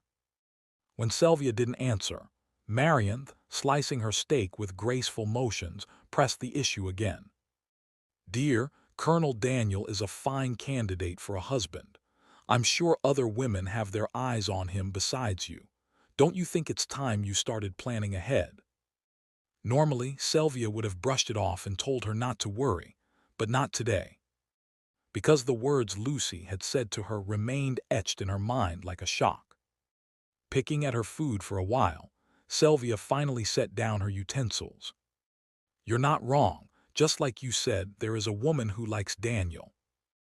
"Oh my, a romantic rival. Who is it?" "Daniel Steiner's adjutant." At the word adjutant, Marianth made a sympathetic expression. "The one who stays closest to Colonel Daniel. That won't be an easy opponent to deal with." If only it ended at not being easy. Daniel's adjutant is a vulgar woman who says things I can't even begin to understand. "What kind of things?" Recalling Lucy's words, Sylvia's face flushed slightly. Even now, remembering what Lucy had said so boldly made it nearly impossible to think straight. "That woman." Pausing for a moment, Sylvia finally spoke with her eyes closed. "She thinks it's perfectly normal to be treated like a dog by Colonel Daniel." A misunderstanding born from a lack of information now reached Marianth's ears. Even Marianth, who had used every means possible to seduce the late Emperor Bertham, couldn't easily accept a statement like that. Setting down her utensils just as Sylvia had, Marianth gently took Sylvia's hand. "My dear." The playful glint that had always danced in Marianth's eyes was gone, replaced by a serious expression. "You've met a formidable rival." Marianth was certain of it. If things continued like this, Sylvia would undoubtedly lose to that fox-like woman. "Which means I absolutely must help her no matter what." Chapter 188. 3 days later. Morning in the imperial capital. Vroom. The deep, low hum of a limousine's exhaust lightly resonated through the streets of the capital. Amidst the escort vehicles, the limousine proceeded with dignified grace, a small flag representing Villano's fluttering from a pole on its side. It was a ceremonial limousine, carrying the diplomatic envoy of Villano's. Nevertheless, there was hardly any crowd to welcome them. The deployment of a diplomatic envoy from Villano's was strictly confidential, so the general public was unaware. Even if they knew, there wouldn't have been many greeters. Today was the day Duke Belvar, the leader of the collaborators, was to be executed, so all attention was directed toward that event. Inside the limousine, a young girl watching the pedestrians through the window rested her chin on her hand and muttered, "When are we going to get there? Are we still far off?" At the girl's words, the envoy Werlein seated beside her offered a subtle smile. "We'll arrive shortly. We were scheduled to meet at the plaza, so it should take about 10 more minutes." Despite the girl being much younger than him, Werlein responded with a courteous tone for one reason only. The girl before him was Lef, the daughter of the Prime Minister of Villano's. "Really, but this hat is so damn uncomfortable, it's annoying." Lef, her long, beautiful black hair cascading down, wore a wide-brimmed hat adorned with a long mesh veil. Her facial contours were faintly visible, but unless one scrutinized her closely, her features remained obscured. It was a hat given to her by the Prime Minister of Villano's, out of concern for her safety. "Miss Lef, though the hat may be slightly uncomfortable, it was specially prepared by the Prime Minister. I ask that you bear with the minor discomfort." I know that old man means well, but isn't this overprotectiveness too much? If that's the case, I might as well." Lef sighed quietly, her half-lidded eyes lowering. "Forget it. Today this outfit isn't too bad. If I keep my head down, then Rivillard. No, that bastard Daniel won't recognize me right." Unless you reveal yourself first, that will likely be the case. But do you really need to hide your identity from Colonel Daniel Steiner? Yeah, that guy once hid his identity from me, so I'm just paying him back in kind. Though, of course, that's not the only childish reason I'm hiding it. Lef released her hand from her chin and turned to face Werlein. Hey, who do you think will hold the real power in the Empire in the future? That is a highly sensitive topic for a diplomatic envoy like myself to definitively address. Boring. Then let me share the thoughts of a nobody. I think the Empire is already in the hands of Daniel Steiner to some extent. Interesting. That is indeed one way to interpret it. Don't play dumb. You think so too, don't you? If Daniel Steiner is indeed holding the reins of power, we need to confirm it. Lef's eyes narrowed sharply, to see if that bastard can truly lead this war to victory. Werlein nodded in agreement, as he shared a similar sentiment to Lef's. The Republic has completed its war preparations. They will soon declare war and invade the Empire. If that happens, the entire region will be destabilized, not just the Empire. Exactly. Thanks to that bastard Daniel, we are effectively in a position of alliance with the Empire. Such is the fate of a powerless nation, but this could also be an opportunity. You mean, if the Empire is not a sinking ship? If the Republic joined the war, the Empire would undoubtedly find itself in a disadvantaged position. However, the Emperor refused to accept such disadvantage and fought back. He persuaded the Prime Minister of Villanos, claiming that the situation would drastically change the moment the Empire successfully developed nuclear bombs. During the ongoing secret negotiations on technological cooperation, a military revolt erupted within the Empire. The Emperor's inability to suppress the revolt eroded public trust in him, and Villanos planned to terminate the agreement and reconsider its relationship with the Empire. At that moment, Daniel Steiner emerged like a comet.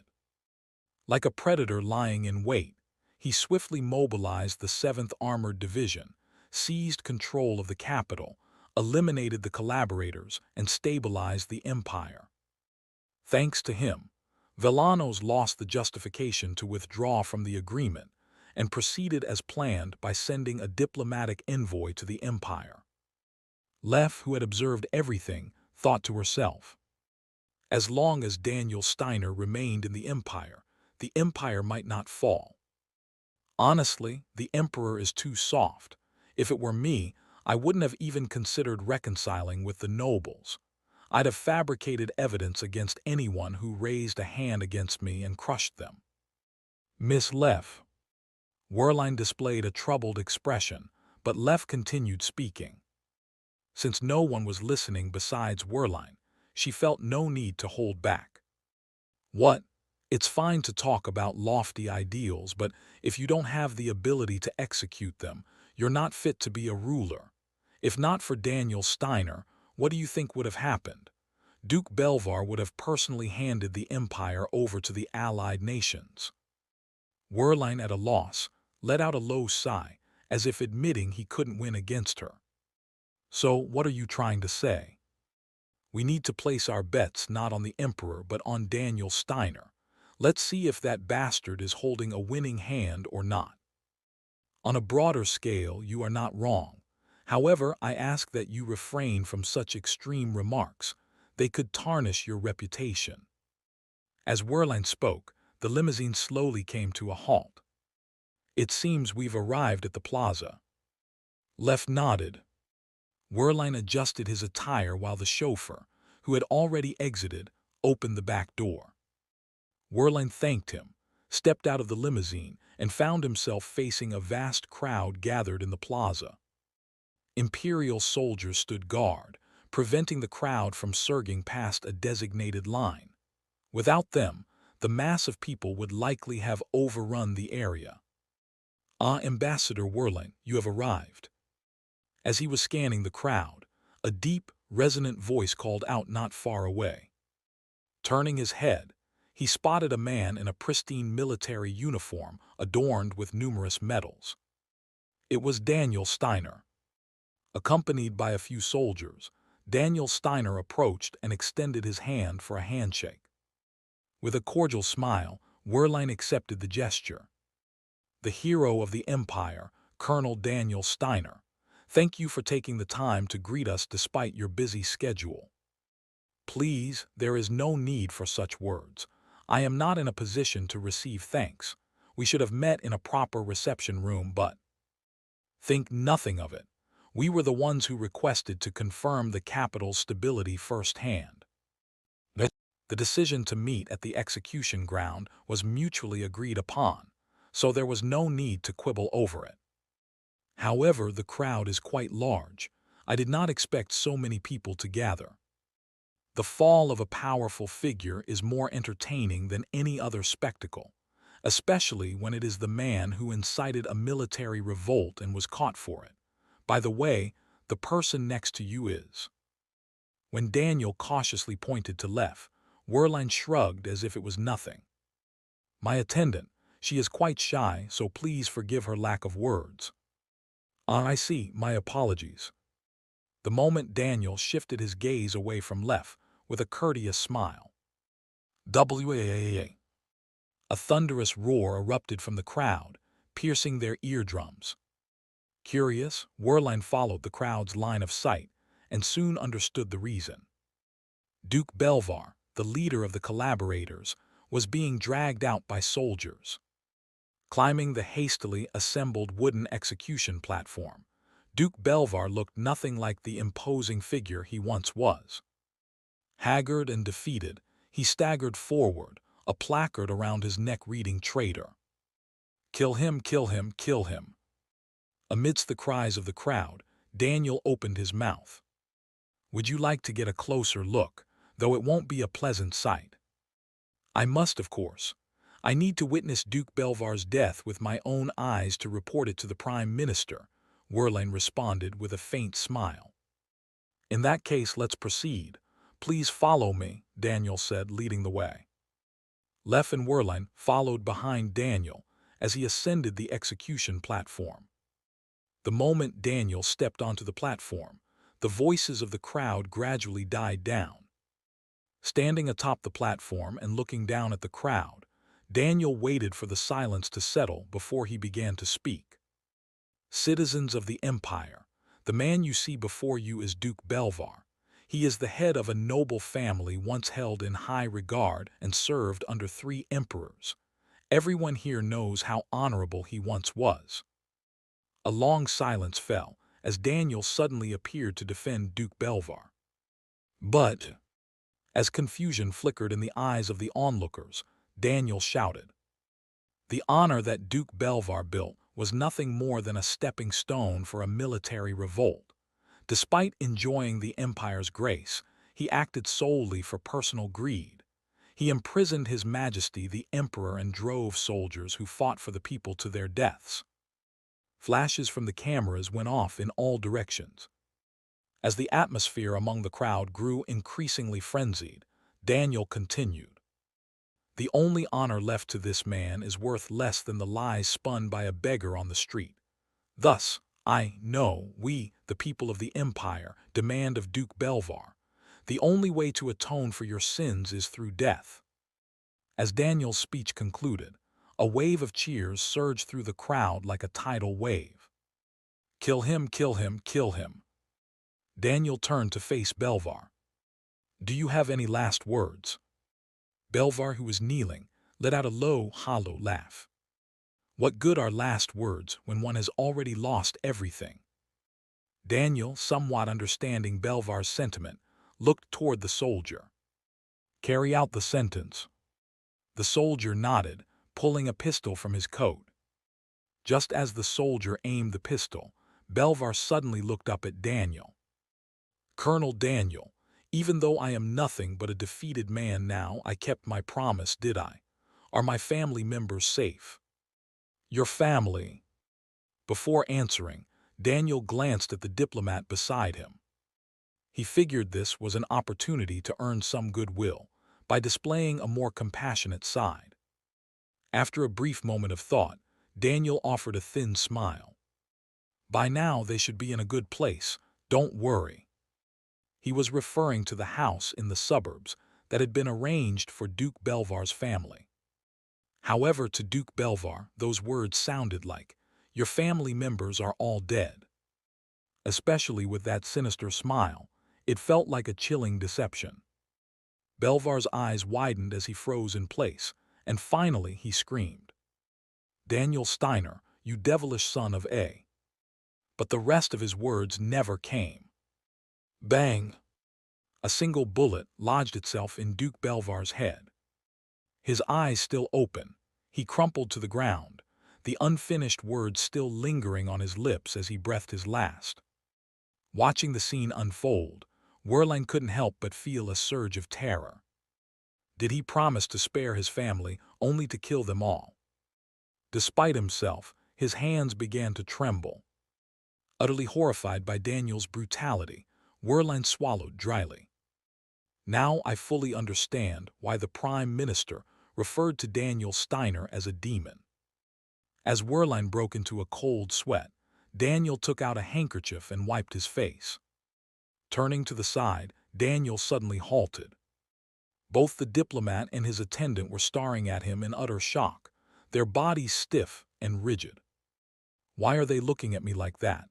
I'm sure I just displayed a humane side. From Daniel's perspective, he was utterly bewildered. Chapter 189.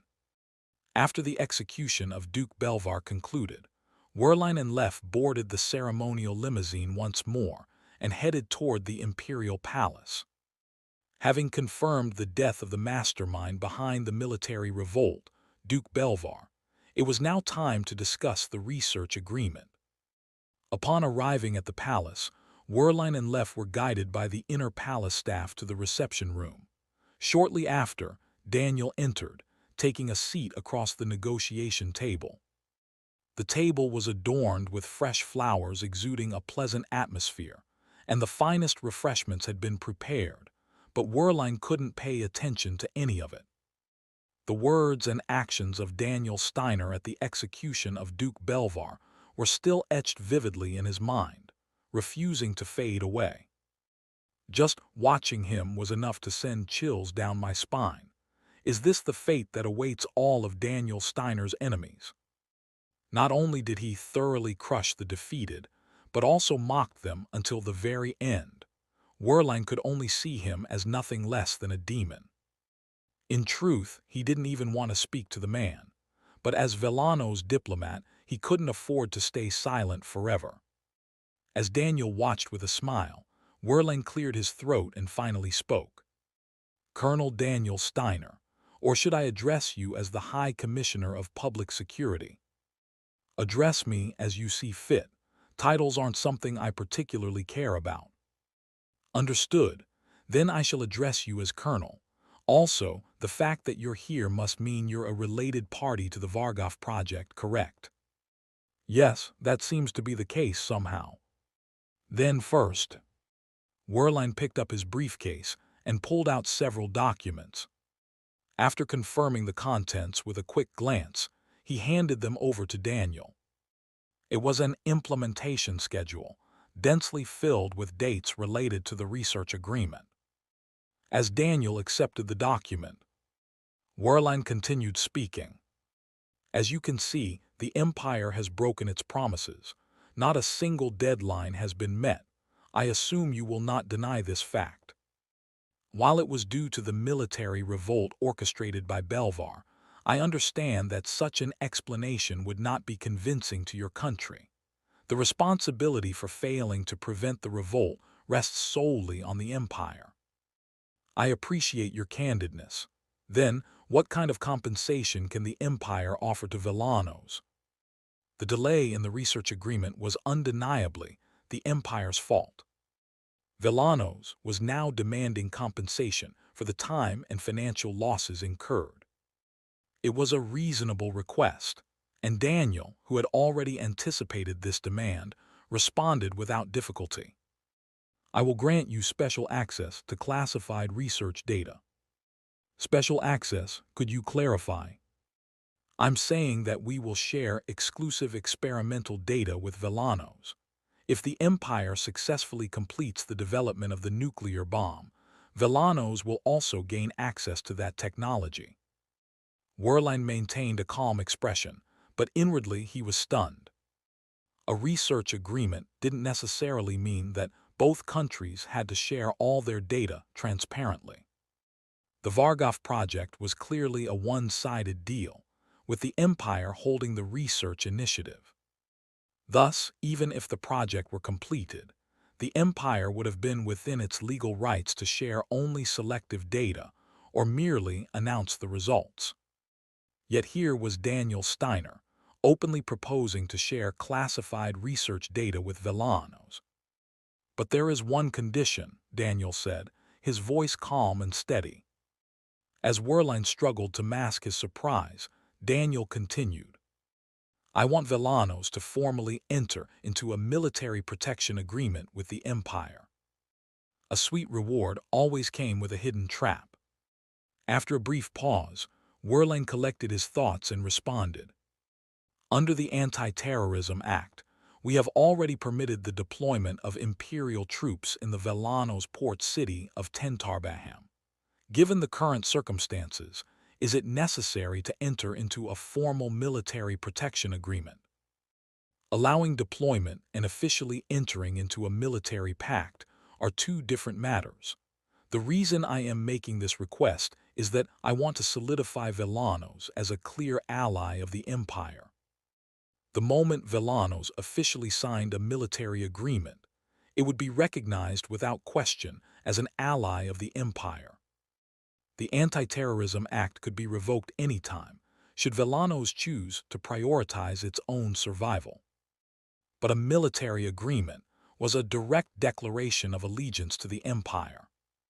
Daniel's bold demand made Werlein's brows furrow. If we wanted to, we could refuse. Villanos is the injured party here, so we hold the upper hand in these negotiations. But as he looked at Daniel Steiner's unwavering composure, Werlein couldn't help but feel that the power dynamic was completely reversed. He knows that Villanos can't refuse this offer. Villanos might claim to be neutral, but in reality, it was a small, powerless nation constantly tiptoeing around the whims of powerful countries. But if we get our hands on the nuclear bomb, no nation would dare look down on Villanos again.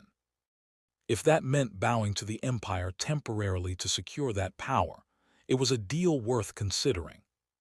What a cunning bastard, Lef muttered under her breath, a low chuckle escaping her lips. Werlein, deep in thought, snapped out of his trance at Lef's sudden comment. It's a tempting offer, but can you really complete the Vargov project? From what I hear, developing a nuclear bomb could take several years, Lef said, her tone dripping with skepticism. Daniel's gaze narrowed as a question mark formed in his mind. Not only had this so-called attendant rudely interrupted, but she also spoke in a highly informal tone. Moreover, she was still wearing that wide-brimmed hat with a mesh veil despite being indoors. I suspected you weren't just an ordinary attendant, but such blatant rudeness is a bit surprising. Who exactly are you to disregard basic manners like this? At Daniel's question, Lef smirked as though she had been waiting for this moment. She removed her hat, letting her long black hair cascade down, revealing her sharp, striking eyes. The sight made Daniel's eyes widen in disbelief. He had thought the voice sounded familiar, and now he knew why. And Lef. The moment Daniel called her by name, Lef flashed a mischievous smile. Heh, even if you're a bastard, at least you're a bastard with a conscience. You haven't forgotten my name, have you? But isn't it funny? You had the nerve to lecture me about manners while you were using me to threaten that old geezer. Daniel felt a bead of cold sweat forming at the back of his neck. The unexpected appearance of Lef rendered Daniel speechless, and the smile on Lef's lips only grew wider. Looks like you've been living quite well here. Meanwhile, all hell broke loose for me because of you. That old geezer foamed at the mouth lecturing me. Even thinking about it now, it was a nightmare, Lef said, her voice laced with sarcasm. Daniel had nothing to say. Whether he intended it or not, he had indeed used Lef as a pawn, and that was an undeniable fact. But don't get me wrong, I don't hold a grudge against you anymore. After dealing with you, I learned that the old man hiding me away wasn't the only solution. Thanks to you, I even got to go on this lovely overseas trip. Isn't that great? Lef was talking as if she were catching up with an old friend, but Daniel felt as though he was sitting on a bed of nails. Just as he was desperately wishing for a way to escape, Werlein stepped in to mediate. Miss Lef, how many times must I remind you to maintain your decorum? Colonel Daniel, please forgive her rudeness.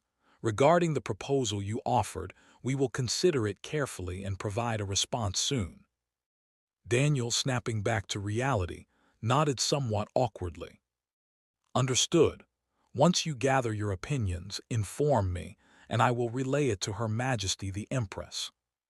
Yes, I believe it would be best to adjourn for now, Werlein said, quickly moving to wrap things up. Lef looked visibly disappointed, but the two men began gathering their documents in haste. Watching them, Lef stood up and spoke. You know, it feels like you're avoiding me. Back then, you had no problem hanging out with me, she said, her eyes fixed on Daniel. Daniel pushed his chair back under the table and replied, That was then, and this is now. If you desire an apology for being used as a bargaining chip, I will gladly give you one. I already told you. I don't care about that, Lef said, a mischievous glint in her eyes. But if there's one thing I do want. Though she claimed not to hold a grudge, it was evident that her resentment hadn't completely vanished. Sensing that this might be her one and only chance to mess with Daniel, Lef stepped closer to him. I want you to come back as Rivillard. That was just a pseudonym. When I was Rivillard, I was nothing more than an actor playing a role, Daniel said flatly. Is that so? Then why do you still look like you're acting right now? Lef's seemingly casual remark struck a nerve. Daniel clenched his jaw, letting out a heavy sigh, and started walking away, determined to get as far from her as possible. Lef, however, followed close behind. Come on, why don't we hang out like we used to? We had so much fun back then, didn't we? Drinking at the bar, staying up all night talking in my mansion. Don't you remember? Daniel ignored her, pushing open the door to the reception room. And then he froze in place. Standing in the corridor, beyond the door was the most revered figure in the empire, Empress Selvia. Her face was unusually pale. Your Majesty. Daniel barely managed to utter her title, and Selvia seemed to snap out of her daze. Today's schedule ended earlier than expected, so I was passing by. And well, since the Chief of Staff was visiting the palace, I thought I'd drop by to discuss the state of the war with Colonel Daniel. Her voice trailed off, quivering with each word. Selvia looked up at Daniel, her blue eyes filled with unease. But just now, what was that I heard, I mean? Selvia's eyes trembled as she repeated the words that had shaken her. Something about coming back together and hanging out like before. Upon hearing Selvia's words, Daniel squeezed his eyes shut and clenched his teeth. This is a nightmare. At that moment, Daniel wished the ground would just swallow him whole. Chapter 190. Daniel felt a headache coming on, but he didn't choose the option to flee. After all, he didn't want to be remembered as a womanizer in front of the Empress of the Empire. Your Majesty, it seems there is a slight misunderstanding. While the words of the Prime Minister of Villano's daughter standing next to me are not untrue, there was absolutely no physical contact. When I stayed in Villano's, we were only entangled for certain reasons and merely exchanged words, Daniel said, giving Lef a subtle look. No matter how much of a troublemaker she was, she should still maintain proper decorum in front of the Empress. Lef, too, was well aware of the immense power held by the Empress of the Empire, and refrained from making any mistakes. Lef lifted the hem of her skirt with both hands and bowed gracefully to Selvia. "It is an honor to meet you, Your Majesty," she said. After the greeting, Lef brought both hands together in front of her abdomen. Looking at her like this, she appeared to be the perfect lady.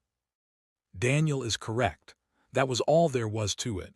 We only spoke about mutual interests at that time." Mutual interests?" At Selvia's question, Daniel answered in her place. "It was nothing but ordinary conversation. Things like preferred foods or hobbies. There was nothing for Your Majesty to be concerned about." Daniel wanted to emphasize that he had maintained his dignity as a soldier of the Empire, but to Selvia, it sounded a little different. To her, it seemed as though he was making excuses like a man caught cheating. Selvia, who had been looking up at Daniel, clenched her fist tightly. "Colonel Daniel, why do you keep making excuses on this woman's behalf? Did I ask you anything?" Her tone was calm, but there was a cold frost hidden within her words. Realizing that he shouldn't interfere any further, Daniel placed a hand over his chest and bowed his head. "I overstepped, Your Majesty. Please forgive my rudeness." Daniel's apology left Selvia at a loss for words. "I wasn't trying to be angry at Daniel." Selvia, who had been awkwardly fumbling with her words, let out a soft sigh. "Fine, I'm all right. Colonel Daniel, go to the study." "The study, Your Majesty?" "Yes, the Chief of Staff will be waiting for you there." It seemed that there really was an urgent message to be conveyed. "I understand. I will head there immediately." Daniel maintained his composure as he bowed to Selvia and started to walk away. Lef, who had been quietly watching Daniel's retreating figure, slowly shifted her gaze. Thanks to Selvia staring directly at her, cold sweat began to bead on her forehead. Though they were of similar age, the Empress of the Empire's status bore down on Lef like a heavy weight. Werlein, too, was nervously fidgeting, while Selvia quietly opened her mouth to speak. Engaging in personal chatter during an official meeting is quite inappropriate. Regardless of your personal acquaintance, this is the imperial palace and the territory of the empire. I will forgive this rudeness just this once, but should it happen again, remember that it could become a serious diplomatic incident. Lef felt herself withering under the pressure. But she couldn't understand why Selvia was being so sensitive over a few casual words. That lack of understanding led to several suspicions. Curious to confirm whether her assumptions were correct, Lef placed a hand over her chest and responded politely. "I will bear it in mind. I will conduct myself more appropriately in the future. I suppose I was just overwhelmed by the joy of reuniting with Daniel and failed to exercise proper judgment." Selvia's expression subtly cracked. After taking a few breaths to calm herself, Selvia spoke again. "Is that all?" Not understanding what Selvia meant, Lef blinked in confusion. Selvia repeated herself. "I'm asking if you're telling me that you caused such a disgrace to an imperial officer over nothing more than a brief memory from the past. I won't criticize your feelings, but weren't you two not even close enough for you to feel such joy?" Officially, Selvia was speaking as the Empress of the Empire, expressing her dissatisfaction, but to Lef, Selvia only appeared as a woman anxious about losing the man she loved. Understanding why Selvia had been so sensitive, Lef bowed her head in accordance with protocol.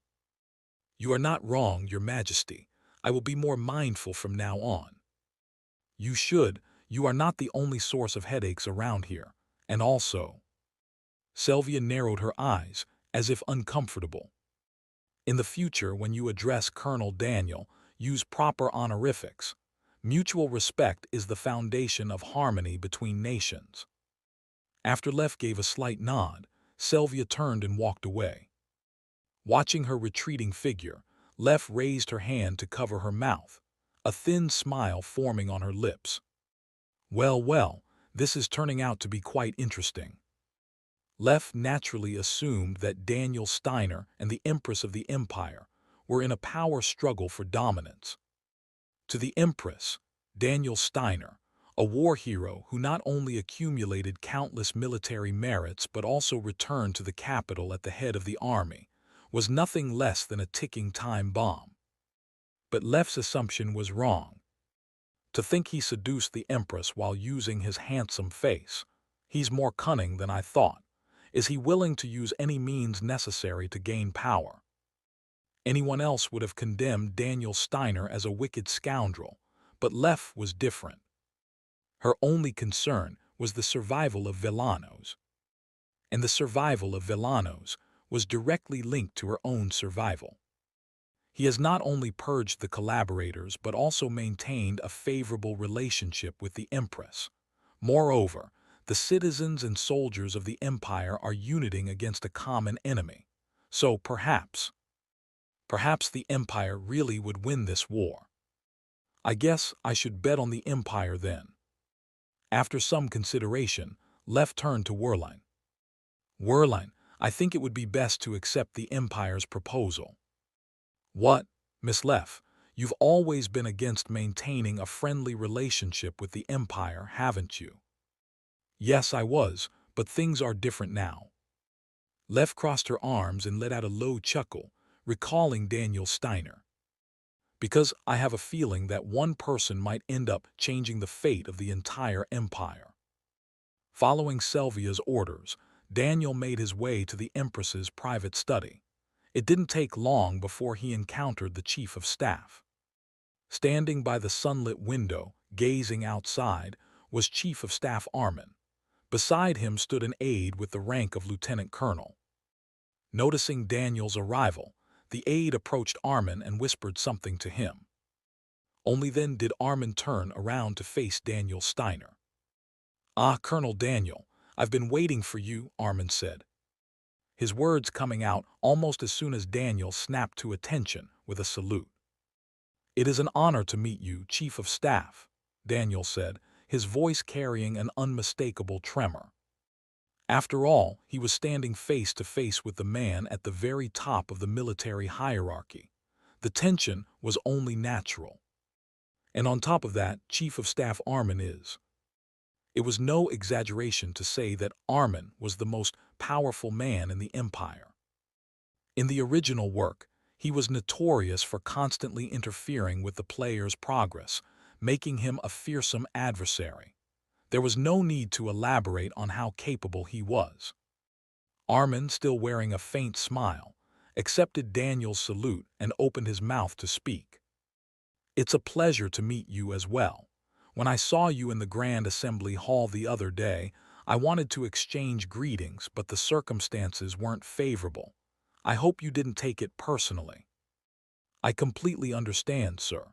The Chief of Staff cannot afford to waste time on trivial matters." "Haha, glad to hear you say that. As much as I'd like to chat more, I'm also pressed for time.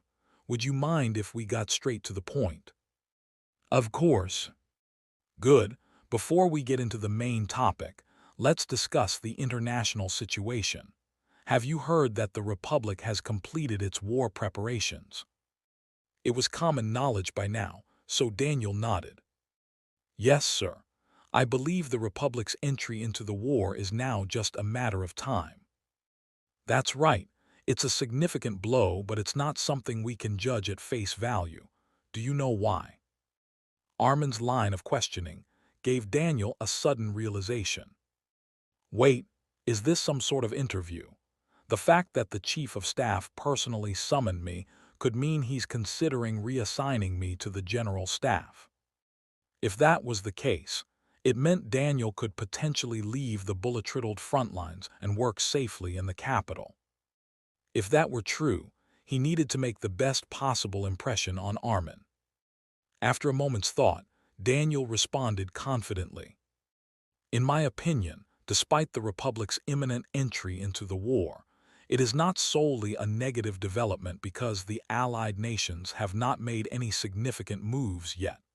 If it doesn't escalate into a three-front war, The Empire should be able to hold its ground. A satisfied smile spread across Armin's face. Exactly. However, the allied nations can change their stance at any time. What do you think that implies? It means that we need to demonstrate the Empire's resilience to discourage further intervention. If we can show that we remain strong despite the Republic's involvement, we can potentially prevent the conflict from expanding further. Indeed, how would you go about demonstrating that the Empire is still strong? Daniel fell into deep thought for a moment. Then he recalled how Hamthel had mentioned the city, where the Lucy Project's laboratory was located in the Allied nations. To prove the Empire's strength and undermine enemy morale, it would be more effective to go on the offensive and occupy an enemy city rather than merely holding the line. However, using the troops currently defending the northern and eastern fronts would be too risky of a gamble. And your suggestion?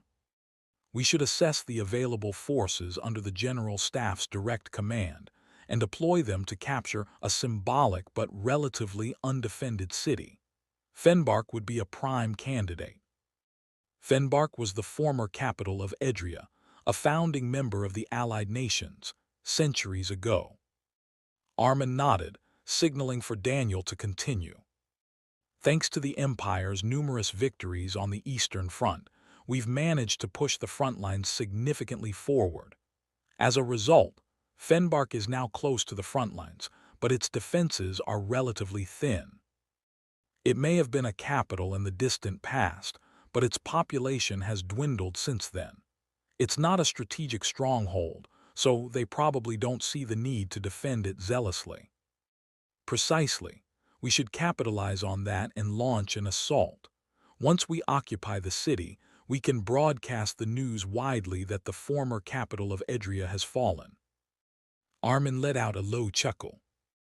That would not only declare the Empire's continued strength, but also shatter the morale of the Allied nations.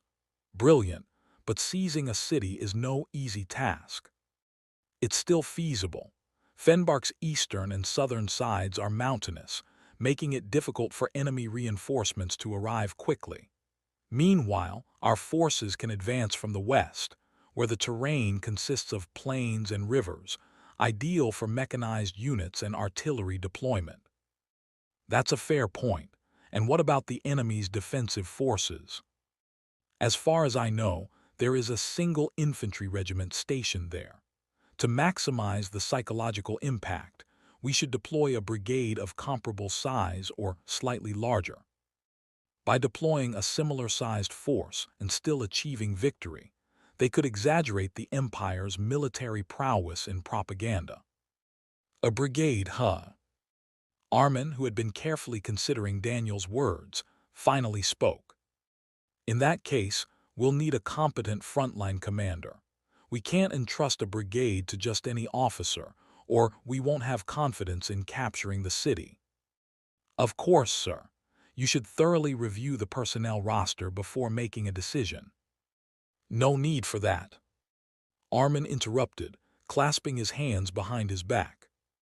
We already have the most suitable candidate for leading the operation to capture Fenbark right here in this room. Daniel's entire body went cold. No, it can't be. Cold sweat ran down Daniel's back as he desperately tried to protest. Sir, as I just mentioned, capturing Fenbark requires at least a brigade-sized force. If a mere colonel like me were to command a brigade, it could cause confusion in the chain of command. Therefore, please reconsider. Despite Daniel's desperate plea, Armin merely interpreted it as false modesty. However, Daniel wasn't entirely wrong. Unless it was an exceptional circumstance, brigades were typically commanded by brigadier generals. Of course, I wasn't planning on assigning a brigade to a colonel. If we were critically short of competent generals, that might be another matter, but for now, we can manage. Relief washed over Daniel. He was just about to breathe a sigh of relief when Armin gestured with his hand. The aide, who had been quietly listening beside them, approached with a box in hand. It was wrapped in the national flag, a box Daniel had seen several times before. As Daniel stood there in stunned silence, Armin continued to speak calmly.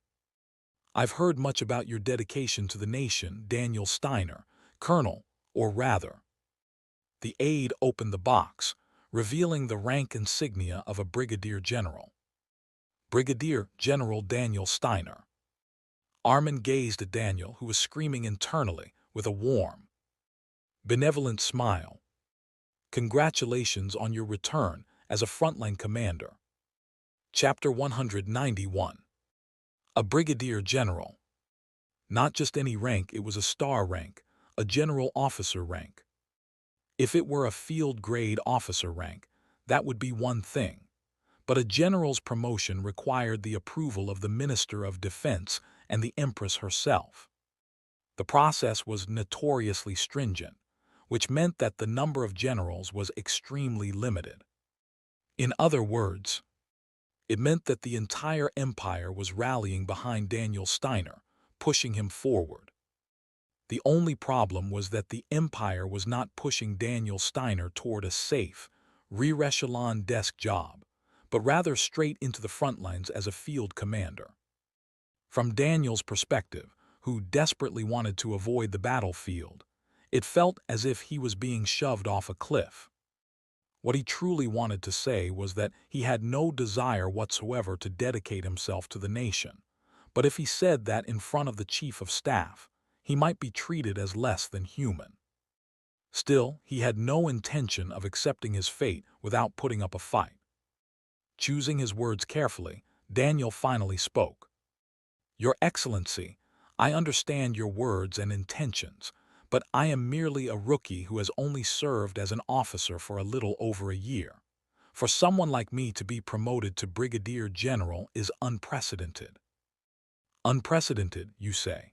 Isn't it also unprecedented for a single officer to accomplish so many significant feats that you'd run out of fingers to count them on? Daniel couldn't refute that and fell silent.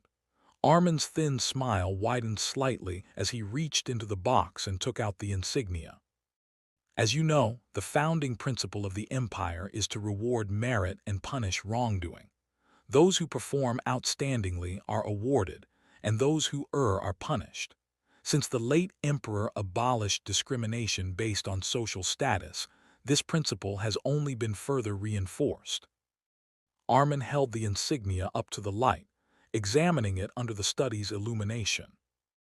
In other fields, it may be different, but in the military, that principle must be strictly upheld. That's how capable individuals can rise to the top, and any fool can see that this is directly tied to the empire's victory. Once satisfied that the insignia was flawless, Armin approached Daniel. "In that sense, you embody the empire's very ideology. If someone like you, who rose from being an orphan, can rise to the rank of brigadier general, who would dare say that the empire still discriminates based on birth?" Daniel Steiner himself became a living testament to the empire's consistency and fairness. Rewarding achievements without discrimination signified that anyone could advance based on merit alone. Since the majority of the military personnel were commoners, the more widely this fact was known, the more morale would rise. More would enlist, seeing the war as a potential opportunity to change their lives, a win-win for the empire. "I'm sure a smart man like you understands exactly what I'm saying," Armin said smoothly. Armin didn't just see Daniel Steiner as a competent and efficient soldier. In Armin's eyes, Daniel was a symbol of the empire's ideological integrity. But what Armin didn't want was for Daniel Steiner to refuse the promotion.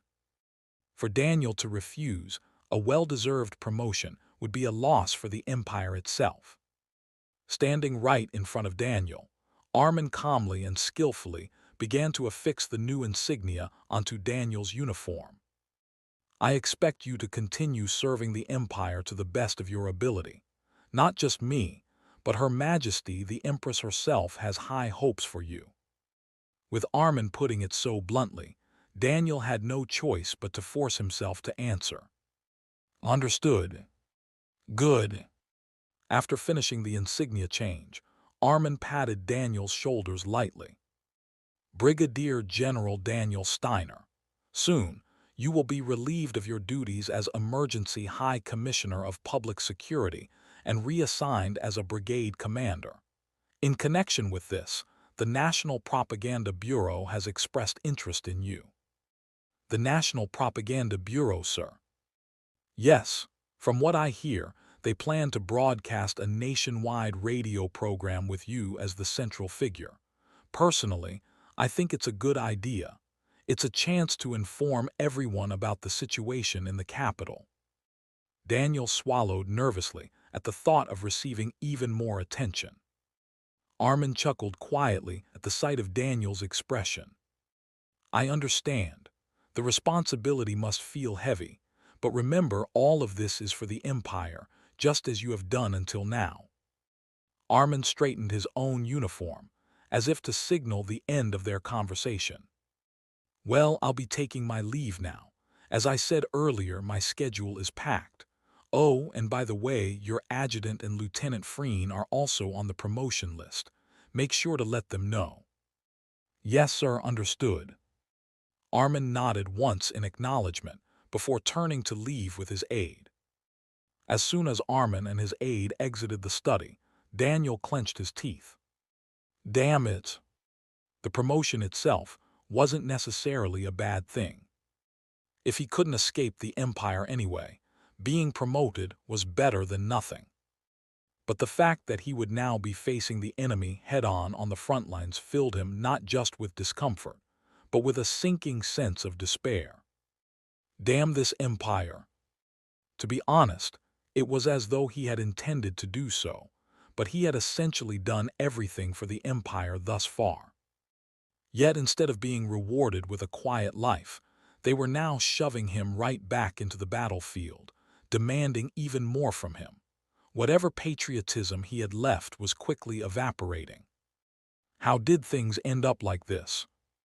Daniel had originally enlisted just to save up enough money to open a bakery, but before he knew it, he had become a brigadier general. A brigadier general tasked with leading a brigade to attack an enemy city. Daniel let out a hollow laugh and ran a hand over his face. At least there's one good thing. The Allied nations had yet to announce their intention to join the war, and Count Caligula was too preoccupied with diplomatic affairs to focus on minor matters. With the international situation so unstable, they'll probably leave me alone for a while. They had to. Daniel couldn't afford for his life to get any more complicated than it already was. The next day, Edria, a permanent member of the Allied nations. Count Caligula's office. Scrape. Caligula was carving a wooden figurine with a chisel. Standing before Caligula with his hands clasped behind his back like a condemned man was Beck, the deputy director of the Central Intelligence Bureau. Beck hadn't done anything wrong per se, but whenever he stood in front of Count Caligula, he felt a tension that made his flesh crawl. You said the Republic plans to declare war. Yes. Caligula's voice, as he continued to carve the figurine, was strangely indifferent. Beck, carefully observing Caligula's expression, responded quietly. Yes, sir. We've received information that the declaration will take place at noon, 2 days from now. They're later than expected, and the Federation. Well, Beck swallowed dryly before speaking. They haven't responded. It feels as if they are deliberately avoiding communication with the Allied nations. For now, it appears they have no intention of participating in the war. Caligula clenched his jaw. Despite the bribes he had funneled to them, the Federation was still refusing to act. It was infuriating. However, he didn't lash out. He already knew that the Federation was a pack of opportunists, always playing the waiting game. Taking a deep breath, Caligula resumed carving the wooden figurine. And the Empire's movements. This was another difficult question to answer. Beck hesitated for a moment before opening his mouth. All collaborators have reportedly been apprehended. Major nobles, including Duke Belvar, have been executed, and several others were purged by Daniel Steiner's private force. Is that all? No, sir. According to our sources, Daniel Steiner has been promoted to Brigadier General in recognition of his actions against the collaborators. Rumor has it that he will soon step down from his position as Emergency High Commissioner of Public Security and return to the front lines. Crack. For the first time, Collidra's hand stopped carving. A Brigadier General. A tremor ran through the corner of Collidra's lips. A man who was nothing but a mere lieutenant not long ago is now a Brigadier General in just over a year. Collidra let out a low, bitter laugh and clenched the wooden figurine tightly.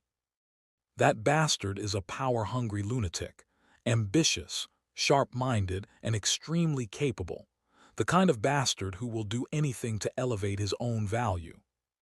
Beck thought to himself that in that regard, Collidra and Daniel were strikingly similar, but he dared not say it aloud. That monstrous bastard is holding my daughter captive. I don't know how he managed to deceive Lucy, but it's clear he must have been running his slippery tongue. Grinding his teeth as though he couldn't bear it, Collidra slammed the wooden figurine onto the desk. Beck flinched, but Collidra paid no mind and continued. Deputy Director, pass on my orders to the Central Intelligence Bureau. If there is a wild card in this war, it is Daniel Steiner. From now on, I want every single move Daniel Steiner makes to be reported directly to me. Collidra pressed his hands against the desk and rose from his seat, glaring down at Beck. His eyes were filled with a murderous rage toward the man who had systematically dismantled every single one of his plans, Daniel Steiner. Daniel Steiner is the Empire's symbol, and that means he must die. Collidra took a deep, steadying breath, his eyes narrowing to razor-sharp slits. If we want the Allied nations to win this war. Chapter 192. 3 days later. Backstage at the outdoor amphitheater. Colonel, no, Brigadier General's expression doesn't look very good, does it? In the midst of the bustling crowd of people rushing around, Freen spoke. Standing beside her was Lucy, both of them now wearing new insignias thanks to their recent promotions. Lucy, now a captain, sat in a chair and stared intently at Daniel, who was seated and reading a newspaper. She nodded. Yeah, he definitely doesn't look happy. Why do you think that is? Even on the day he was promoted to Brigadier General, his expression was dark the whole time. I don't know. While Lucy and Freen whispered to each other, Daniel was frowning as he read the newspaper. Republic issues, official declaration of war against the Empire. Chairman Immgwc of the Council of Ministers of the Free Republic announces his firm resolve to the public in a broadcast speech. Chairman Immgwc declared an official declaration of war against the Empire during a public radio address at noon yesterday, condemning the Empire's territorial expansion as a grave challenge to international order and vowing to join the war in the name of lasting global peace. Having finished reading the front-page article, Daniel folded the newspaper irritably. Territorial expansion, a grave challenge to international order, what a load of crap. It was the Allied nations that had initiated the war, and the Republic was merely joining in to protect its own interests, not international order. No matter how much war is a battle over justification. Daniel couldn't help but question how such a flimsy excuse could be considered legitimate. In the end, it's the soldiers who are dying because of the greed of those bastards at the top. Despite wearing a star now, Daniel still felt a strong sense of empathy for the soldiers. The reason was simple. Among those soldiers dying on the battlefield, he could very well be one of them. Just like the soldiers, He was being forced to the front lines against his will. Why me? There are plenty of other capable generals, so why me? Contrary to his reputation as a ruthless, cold-blooded demon, Daniel was simply terrified of the battlefield. Just as he was about to sink into despair at the reality of having to fight on the front lines again, he heard footsteps approaching. "Excuse me, Brigadier General Daniel." When he looked up, Hans, a public relations officer from the National Propaganda Bureau, was standing there. "You're about to give your speech to the public. I just came by to check if you're ready, but you don't look well. Have you not been sleeping well lately?" "I've just had a lot on my mind." "I see. I, too, believe I am serving the nation, but standing before Brigadier General Daniel, I can't help but feel small." Hans was clearly under some serious misconceptions, but Daniel had neither the will nor the desire to correct him. Realizing that sitting there wallowing in self-pity would achieve nothing, Daniel stood up. "I didn't come here to compare levels of patriotism." "Ah, of course not. If you're ready, please step up onto the stage. The public is eagerly awaiting Brigadier General Daniel Steiner. We've prepared a speech for you at the podium, but there's no need for you to follow it if you don't wish to." Hans knew that whatever words came out of Daniel Steiner's mouth would be far more powerful than any script the National Propaganda Bureau could provide. Still, hearing a public relations officer explicitly say, "Feel free to go off script," was far from reassuring. Daniel shot Hans a skeptical look before nodding and walking forward. Since it was something he had to do anyway, there was no point in dragging it out. "Brigadier General Daniel, we're counting on you once again. The entire nation will be listening to your voice. Don't be nervous, just do what you always do."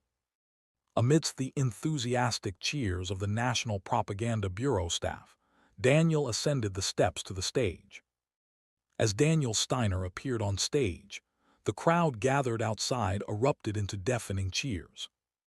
The roar was so loud that it felt as if his ears might burst, and camera flashes went off from every direction. "What am I, a celebrity now?"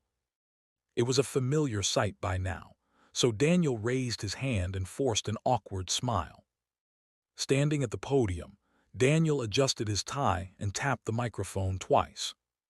The sound of the microphone echoed through the speakers, and the crowd's cheers gradually subsided.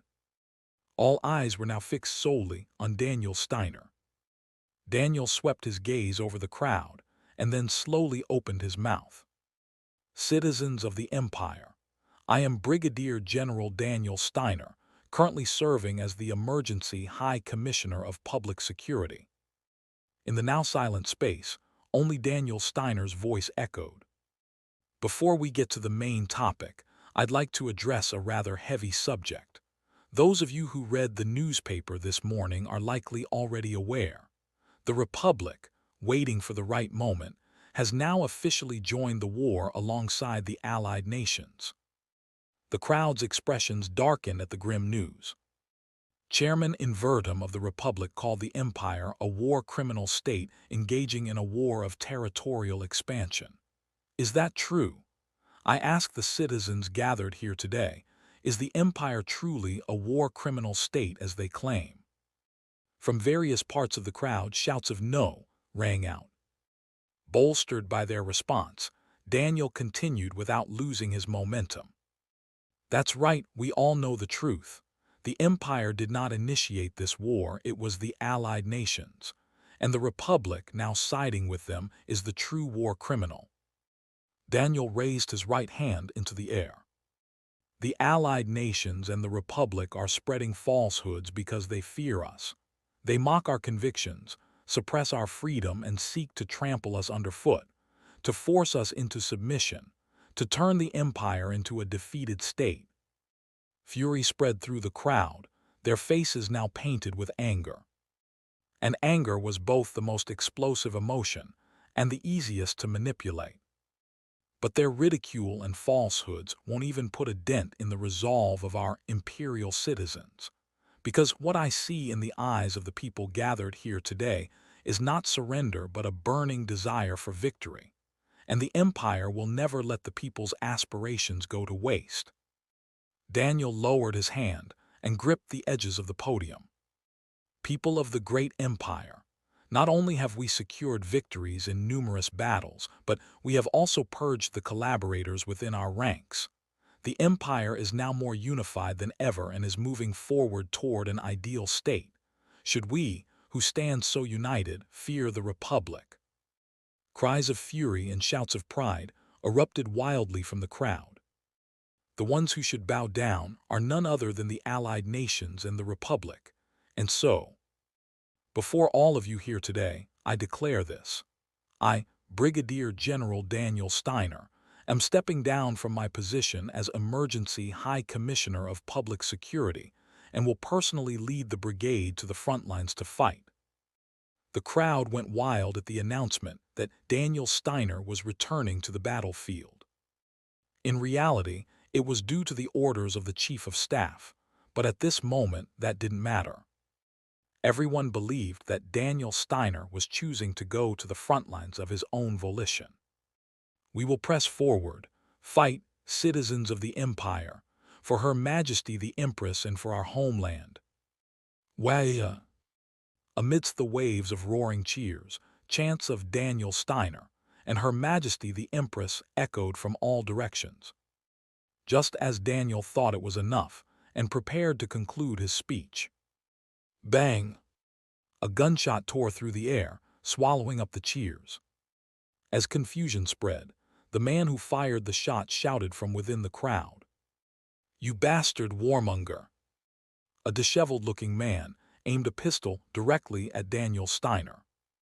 All that pretty talk, but in the end, it's no different from saying you're going to continue the war. As the people around the man screamed and fled in panic, the entire area became chaotic. Despite the turmoil, Daniel remained standing on the podium, silently looking down at the man. To others, it seemed like Daniel was unafraid of the man pointing a gun at him. But in reality, he was simply too shocked to move, his body frozen in place. He brought a gun inside, how? Despite his fear, Daniel's mind was working rapidly to assess the situation. Is he an allied nation spy sent to assassinate me? After some thought, he dismissed the idea. If the man were a spy, he wouldn't have made such a commotion. A pacifist, then. I thought they were all wiped out, but some are still active, it seems. Even while fear gripped him, Daniel carefully observed the man. The hand holding the pistol was trembling slightly. Clearly, the man was nervous, likely regretting his impulsive actions now that the deed was done. Daniel's gaze shifted subtly. Beyond the panicked crowd, soldiers were making their way through the chaos, pushing past fleeing civilians. They were approaching the man to subdue or possibly eliminate him. Unaware of the approaching soldiers, the man thrust the gun forward, shouting once more. "Come on, answer me. You talk big about risking your life, but now that your life is actually on the line, you can't say a damn thing, can you?" Daniel's eyes slid toward the man. He needed to buy time until the soldiers could get close enough. After a brief moment of thought, Daniel opened his mouth in full view of everyone. "If you're going to shoot, then shoot."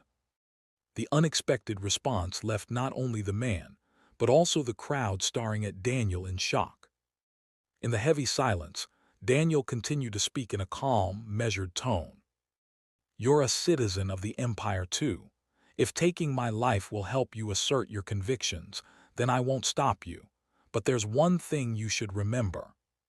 His voice, amplified by the speakers, filled the entire amphitheater. "The moment you pull that trigger." Daniel's gaze sharpened, his eyes narrowing as if looking down on a pathetic insect. "The Empire will lose its future." Chapter 193. The venue was engulfed in silence. "The moment you kill me, the Empire's future will vanish." That arrogant statement pushed the fear felt from the gunshot to the back of everyone's minds. Moreover, from the perspective of the crowd, Daniel seemed astonishingly composed for someone who might die at any moment, as if what he was concerned about was the future of the empire, not something as trivial as his own life. That appearance, as if he had transcended the limits of humanity, was more than enough to instill awe. While the crowd stared blankly up at Daniel Steiner, the man gripped the handgun tightly. "You think I can't do it? If I put my mind to it, someone like you." It was the moment the man placed his finger on the trigger. "You piece of trash!" a soldier roared, slamming the man's head with the handle of a revolver. At the same time, the man let out a scream and collapsed to the floor. The gun he had dropped hit the ground and rolled away, and a soldier who arrived belatedly hurried to pick it up. The man, subdued in an instant, groaned in pain, but the officer didn't pay him any attention. "How dare you try to attack Brigadier General Daniel, you worm of a bastard!" The sharp, metallic voice sounded strangely familiar. Trying to figure out who it was, Daniel looked at the officer's appearance and broke into a cold sweat. Freen! The officer was none other than Freen. The moment she heard the gunshot, she had stormed into the venue and subdued the man. Just as Daniel was marveling at her speed, Freen viciously kicked the man with her military boot. A dull sound echoed as the man's back bent like a shrimp, but Freen didn't stop. How dare you, someone like you, to the Brigadier General?" Her rage-fueled assault continued. It was only natural that she was furious at the man who had attempted to assassinate Daniel. But that didn't mean excessive use of force was appropriate. Hearing the murmurs rising from the crowd, Daniel opened his mouth. "There is no need to cause a disturbance here. Take him away." No sooner had Daniel finished speaking than Freen, who had been stomping the man, swiftly turned around and snapped a salute. "Yes, sir, I will take him away and handle him." What she meant by handle was unclear, but Daniel decided not to ask. When Daniel nodded, Freen ordered the soldiers to tie up the man. The man, who had been writhing in pain, was dragged out of the venue, bound in ropes. Once the commotion subsided, the eyes of the crowd naturally turned back to the platform. Standing atop the platform, Daniel remained silent, gazing out over the crowd. On the surface, he appeared to be a stern-hearted young general, but Daniel's inner thoughts were different. Is it really over? His eyes darted around the venue, anxiously scanning the crowd, wondering if another assailant might be hiding among them. Only after confirming that there were no other terrorists did Daniel feel a sense of relief, and he was about to step down when he stopped. The crowd was holding its breath, waiting for him to speak. Only then did Daniel realize. The words he had hastily thrown out to buy time had unexpectedly left a significant impression on the crowd. If he just left now without saying anything, they might stone him to death.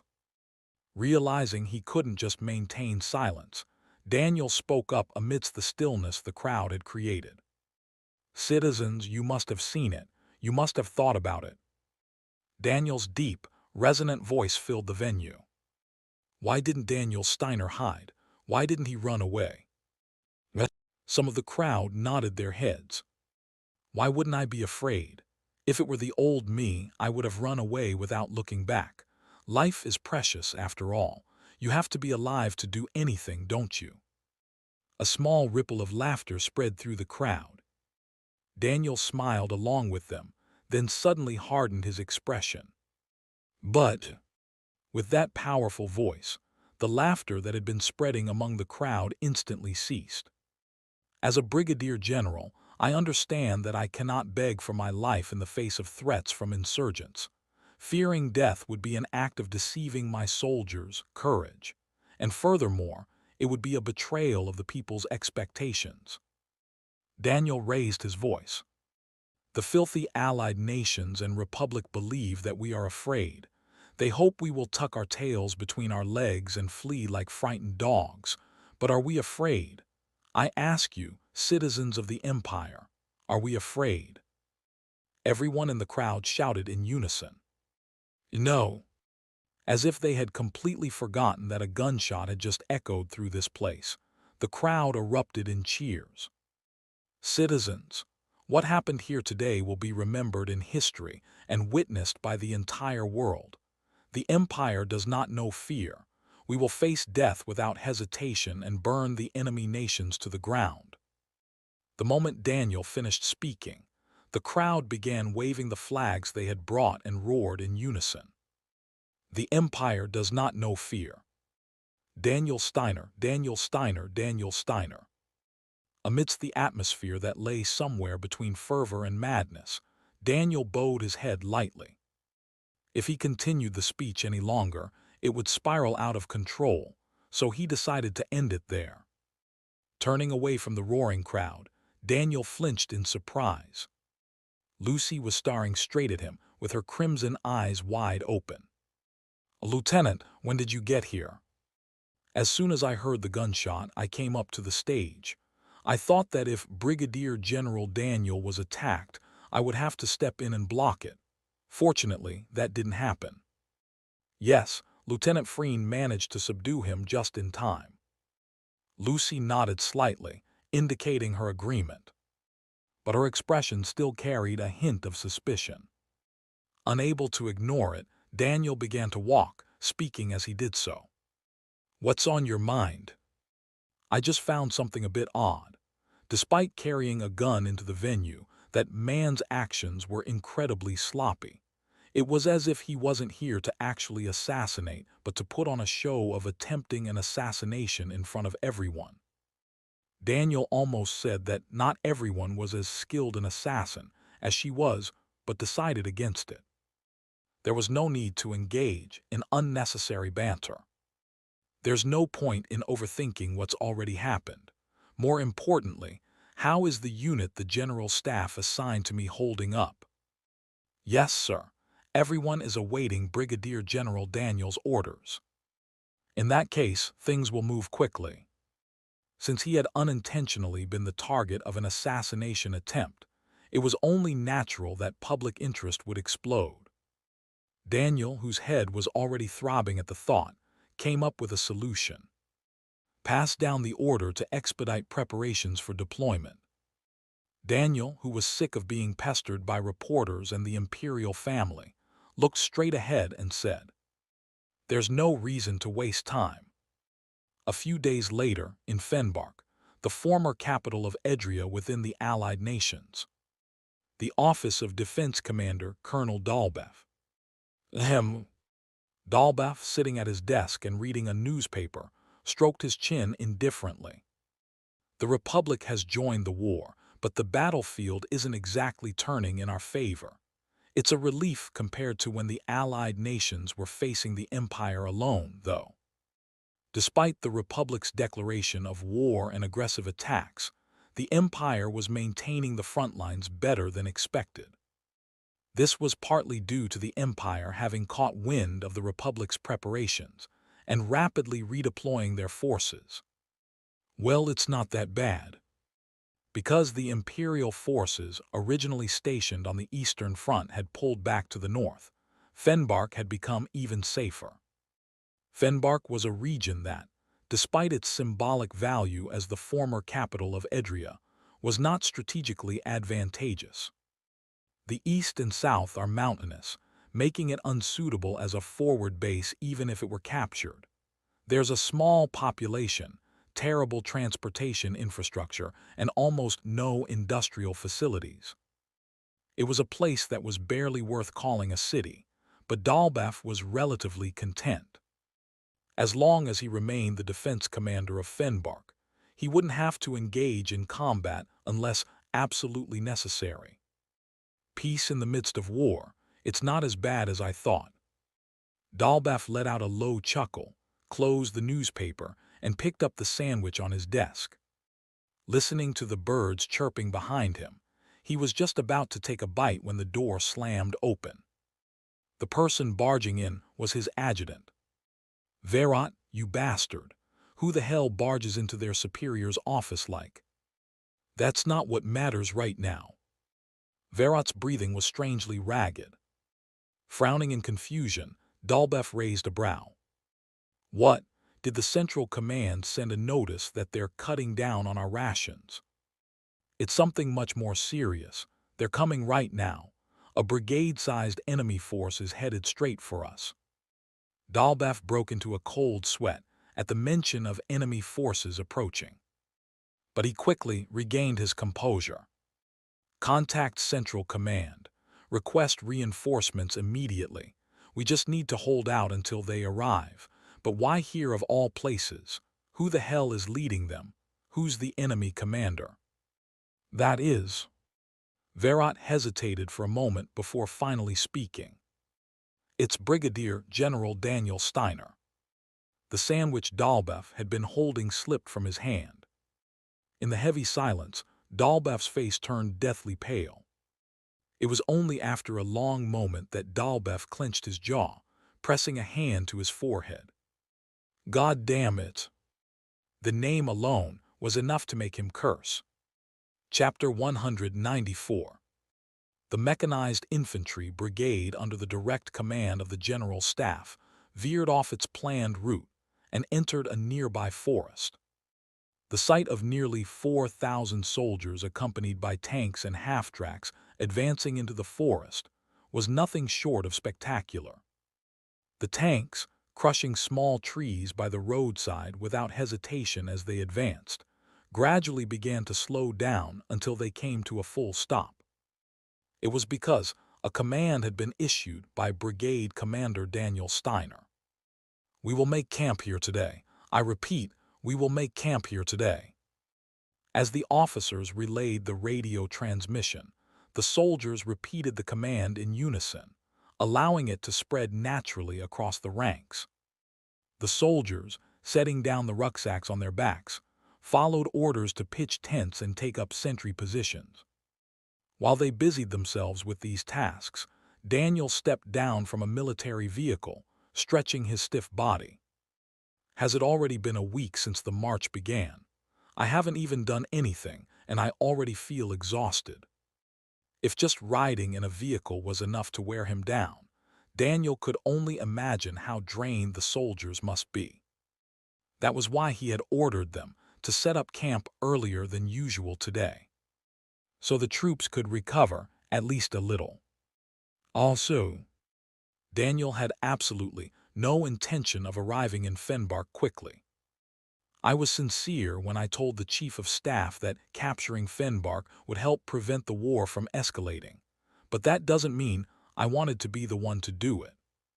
He had no desire to relive the horrific battles he'd experienced while serving as the Chief of Staff for the 7th Armored Division.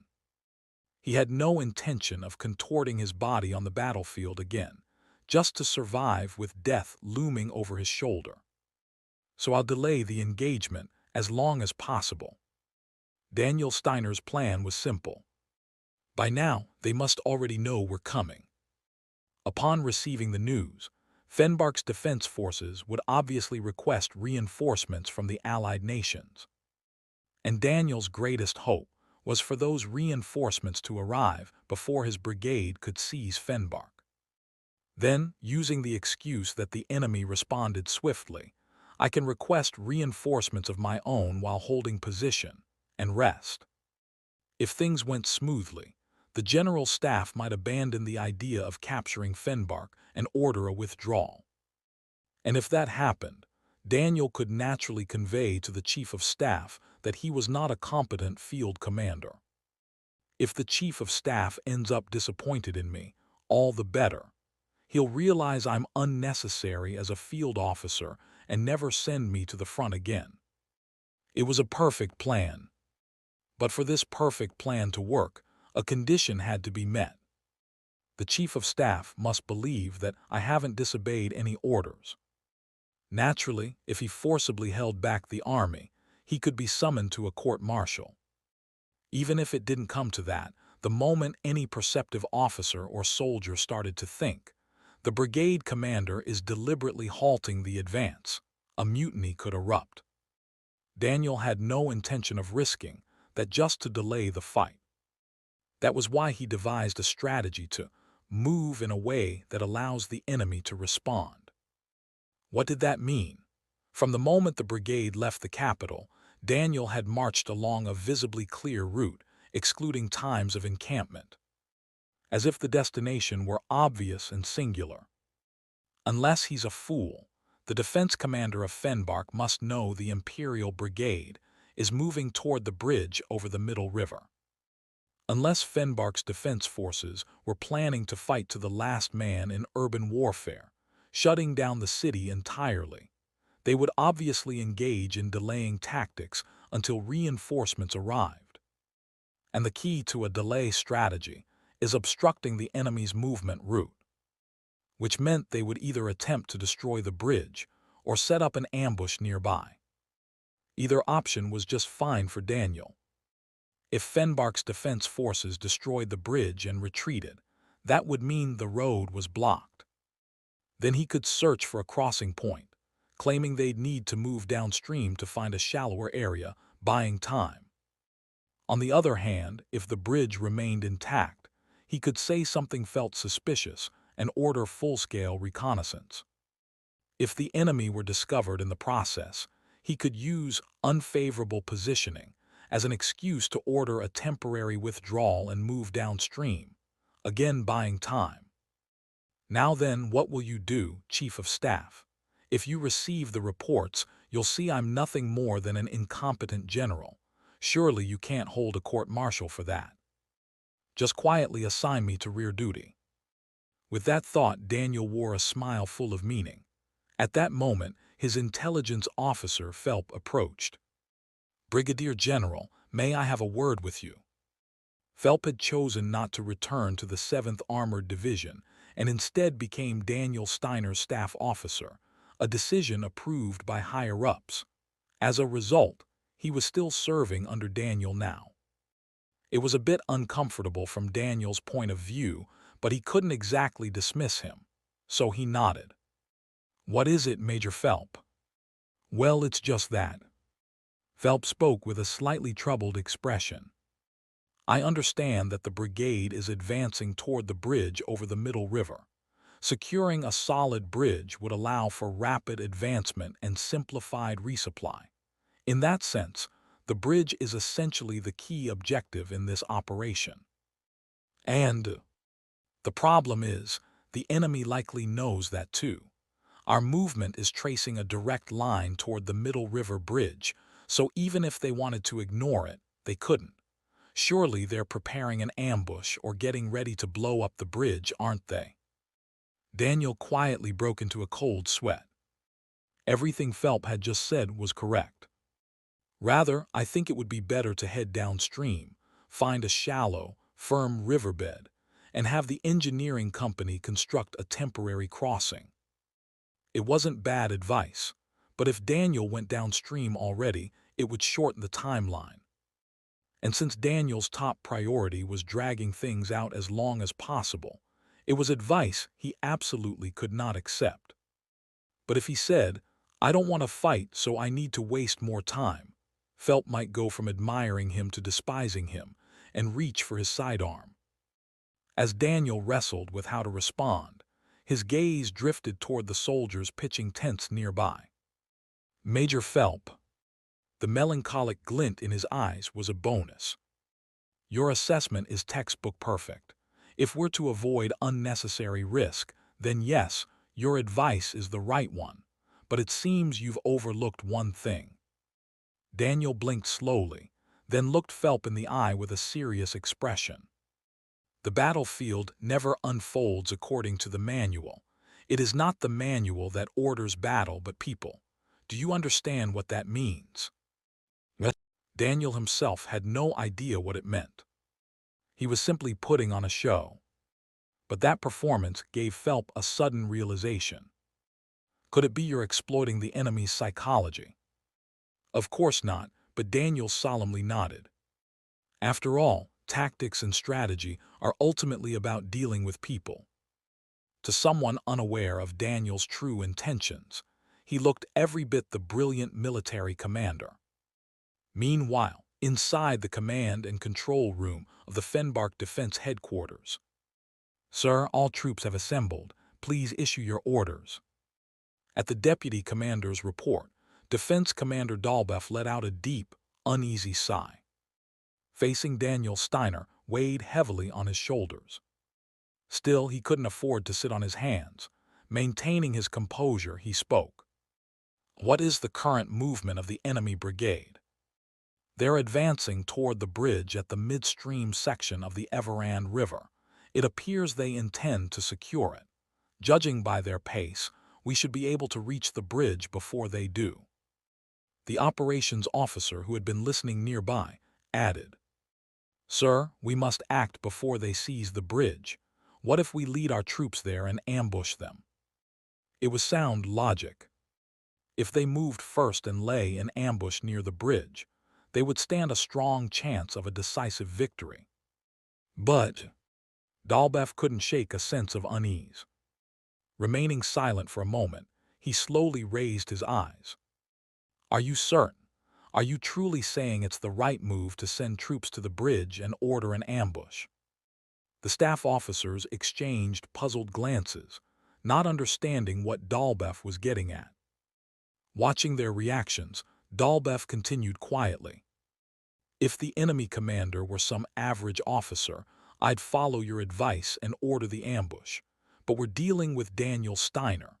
Everyone here knows that man is as cunning as a fox." Only then did the staff begin to grasp what Dalbef was suggesting, and tension crept across their faces. Did Daniel Steiner use conventional tactics during the Nordia invasion, when he captured the crown prince of the Belmore Kingdom in the borderlands? Even against the 12th Armored Division of the Allied nations, he feigned spatial teleportation with Etherlium. Dalbef closed his eye like a man who had seen too much. Daniel Steiner always digs a trap in his own den and waits for his enemies to walk in. Look at the current situation with that in mind. Does this seem normal to you? Dalbef pointed to the marked enemy path on the operational map, laid across the table. "Daniel Steiner is almost suspiciously broadcasting his movements to us, as if saying, 'We're going to take the bridge, come try and stop us.' I ask again, does this seem normal?" The staff had no choice but to fall silent. Because Dalbef was right. If Daniel was lying in wait with some kind of trap, the defense force would inevitably suffer massive losses. Now, having convinced his staff, Dalbef let out a heavy breath. "We're not sending troops to the bridge. It's a shame to lose it, but—" Dalbef's eyes trembled slightly as he looked around the room. Gritting his teeth, he finished his thought with difficulty. "Our top priority is not dancing in the palm of Daniel Steiner's hand." And with that, Dalbef made a silent vow. "Daniel Steiner, I will not play along with your little game." No matter what happens, he would not fall into Daniel Steiner's trap. Chapter 195. After arriving near the bridge, Daniel ordered the central troops to conduct a forward reconnaissance sweep. Since the bridge hadn't been destroyed, it was clear the enemy was likely lying in ambush somewhere nearby. The plan was simple. Once the recon unit discovered the enemy and returned, he would claim the position was disadvantageous and circle downstream along the river. But unexpectedly, things didn't go the way Daniel had planned. Reporting to the Brigadier General, "As ordered, we scouted all areas within a 3-kilometer radius along the road axis, but there were no signs of enemy movement." The recon captain confirmed to Daniel that the enemy was nowhere to be seen. Birds chirping in the forest around him, Daniel rubbed one eye in disbelief. He didn't believe it at first, but with his subordinate's life on the line, there was no way the captain would lie on the battlefield. So it had to be true. There really were no enemies. And that realization left Daniel dumbfounded. They're just handing over the bridge. Are they insane? Even if the defense commander of a remote frontier city, abandoning a strategically crucial bridge, needed to block the enemy's advance so easily was incomprehensible. "Brigadier General, are you all right?"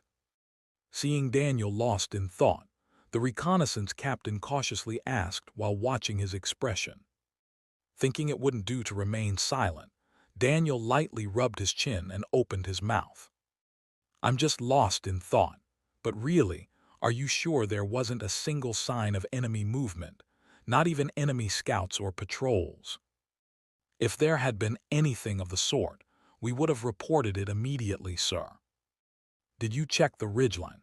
There's a good chance they're setting up a concealed observation post." "We did, sir. We searched the area with that possibility in mind, but confirmed that there were no enemy forces." Daniel let out a short sigh and scratched his chin again, as if trying to push aside the slim possibility. "All right, I need some time to think. Fall back to your original position and hold." "Yes, sir." Saluting sharply, the captain returned to his men and withdrew with his unit. Watching them retreat from a distance, Daniel's gaze remained fixed in the direction of the bridge, his body still as stone. "The enemy really gave up the bridge, didn't they? I wonder why." Phelps, standing next to Freen with his arms crossed, responded. "It's only natural that it doesn't make sense. Normally, if they wanted to seize control of the bridge, they'd ambush us. But those bastards are overly conscious of the Brigadier General's tactics and saw right through it." "Huh, what do you mean?"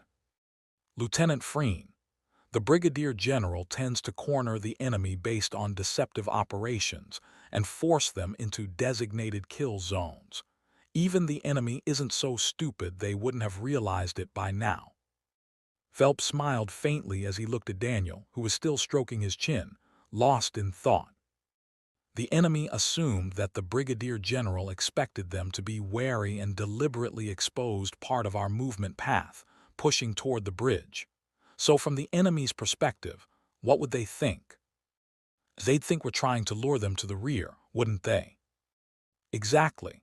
The defense commander of Fenbark must have assumed the Brigadier General had laid a trap and was waiting. That's why they chose to abandon the bridge. He had turned his background and reputation into a weaponized part of the operation.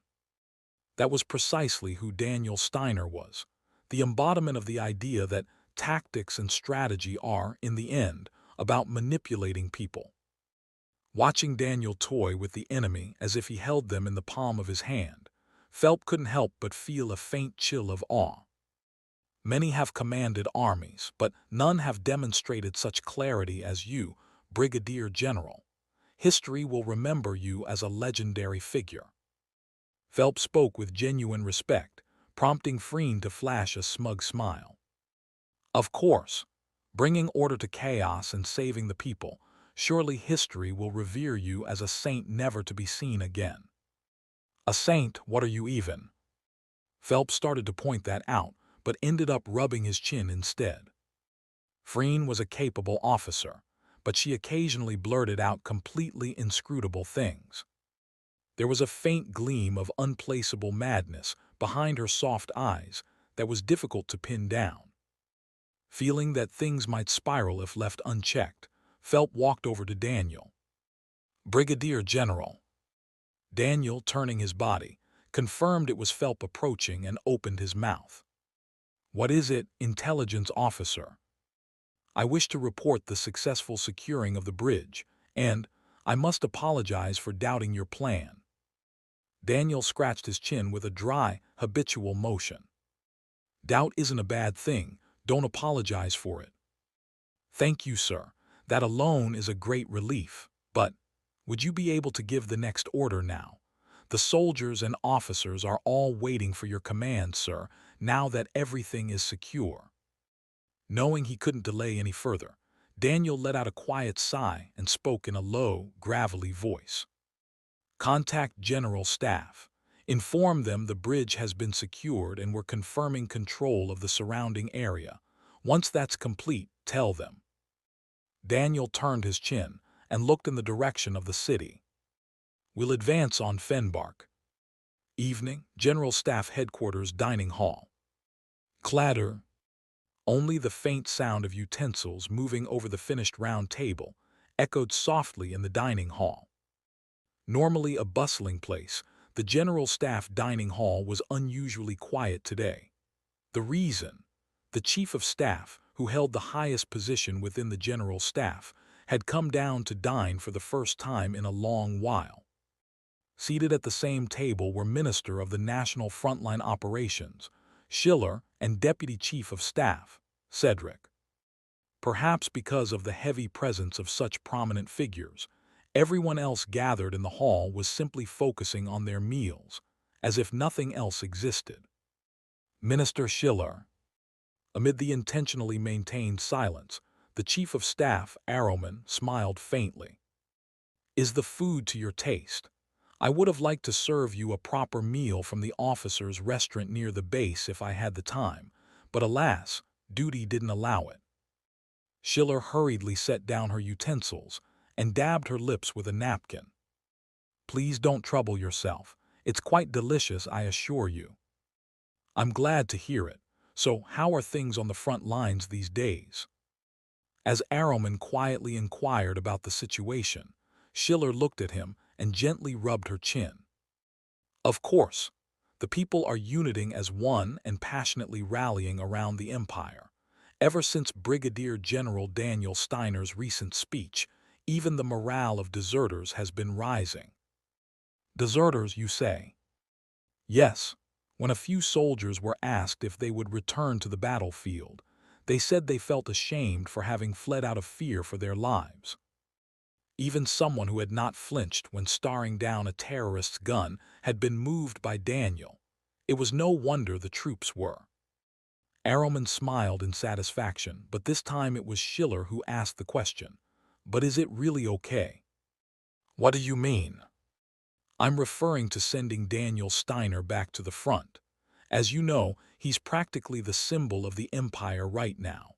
If he were to die in battle, it would severely hurt morale.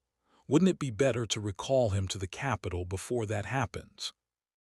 As the head of National Frontline Operations, Schiller did not want Daniel risking his life on the battlefield.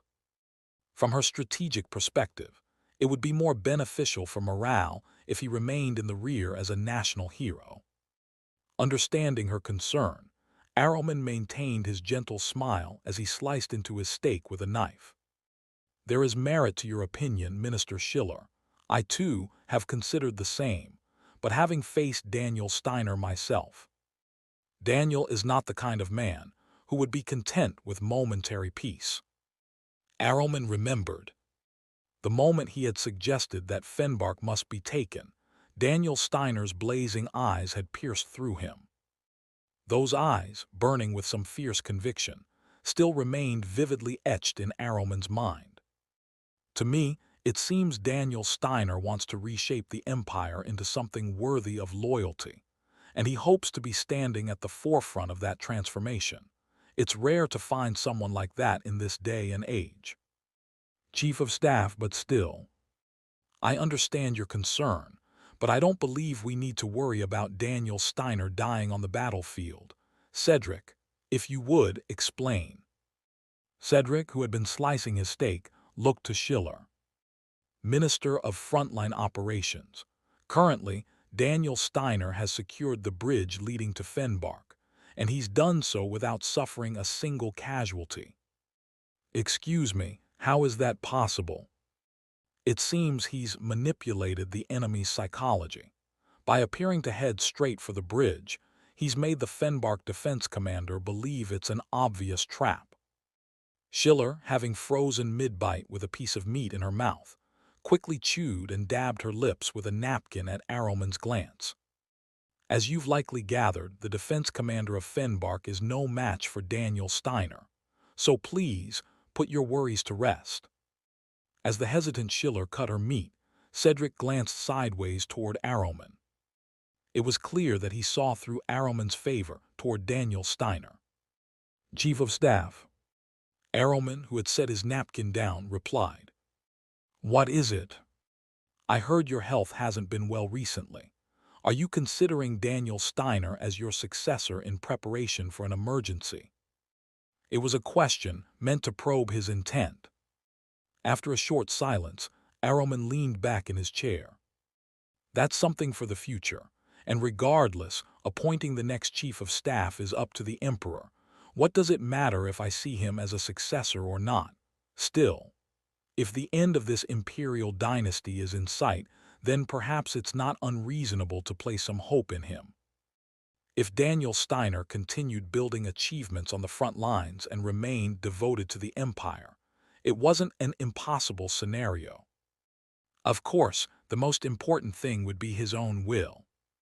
But there was no need to worry about that. Daniel Steiner wanted the position of Chief of Staff more than anyone else. Chapter 196. The brigade, having completed the establishment of the bridgehead, advanced toward Fenbark under Daniel's orders. It was a remarkably smooth advance, so much so that Daniel, seated in a light armored vehicle, couldn't conceal his irritation. If things continue like this, it'll just end up adding another military achievement to my name. According to Phelp, the intelligence officer, the successful securing of the bridge and establishment of the bridgehead without a single casualty would save them roughly 2 weeks from the projected timeline. As a result, Daniel Steiner felt as if his throat were parched. If the chief of staff hears about this, he'll want to keep me grinding on the front lines forever. For someone like Daniel, who longed for personal peace more than anyone, such a future felt no different than hell. What should I? How could he escape this wretched reality? Just as Daniel was resting his chin on his hand, deep in thought. Brigadier General. A flat voice brushed against Daniel's ear. When he turned his head, he saw Lucy blinking her crimson eyes. What do you think the enemy will do next? It wasn't a difficult question to answer, so Daniel opened his mouth without delay. They've likely established a layered line of defense along the city's access roads. They'll have requested reinforcements, so to buy time, they'll try to delay us as much as possible. It'll be troublesome, but we'll have to break through those defenses with everything we've got. I see. If they've built defenses, then traps must have been laid as well. Of course, anti-tank obstacles or minefields. Daniel suddenly trailed off mid-sentence. He felt it, this was it. He immediately grabbed the radio and pressed the transmit button. All units halt your advance. Not long after Daniel's command was issued, the speed of the tanks and vehicles gradually began to slow. When the lead vehicle finally came to a full stop, the brigade's advance ground to a halt. As the hum of engines faded, Daniel opened the door of the armored vehicle and stepped outside.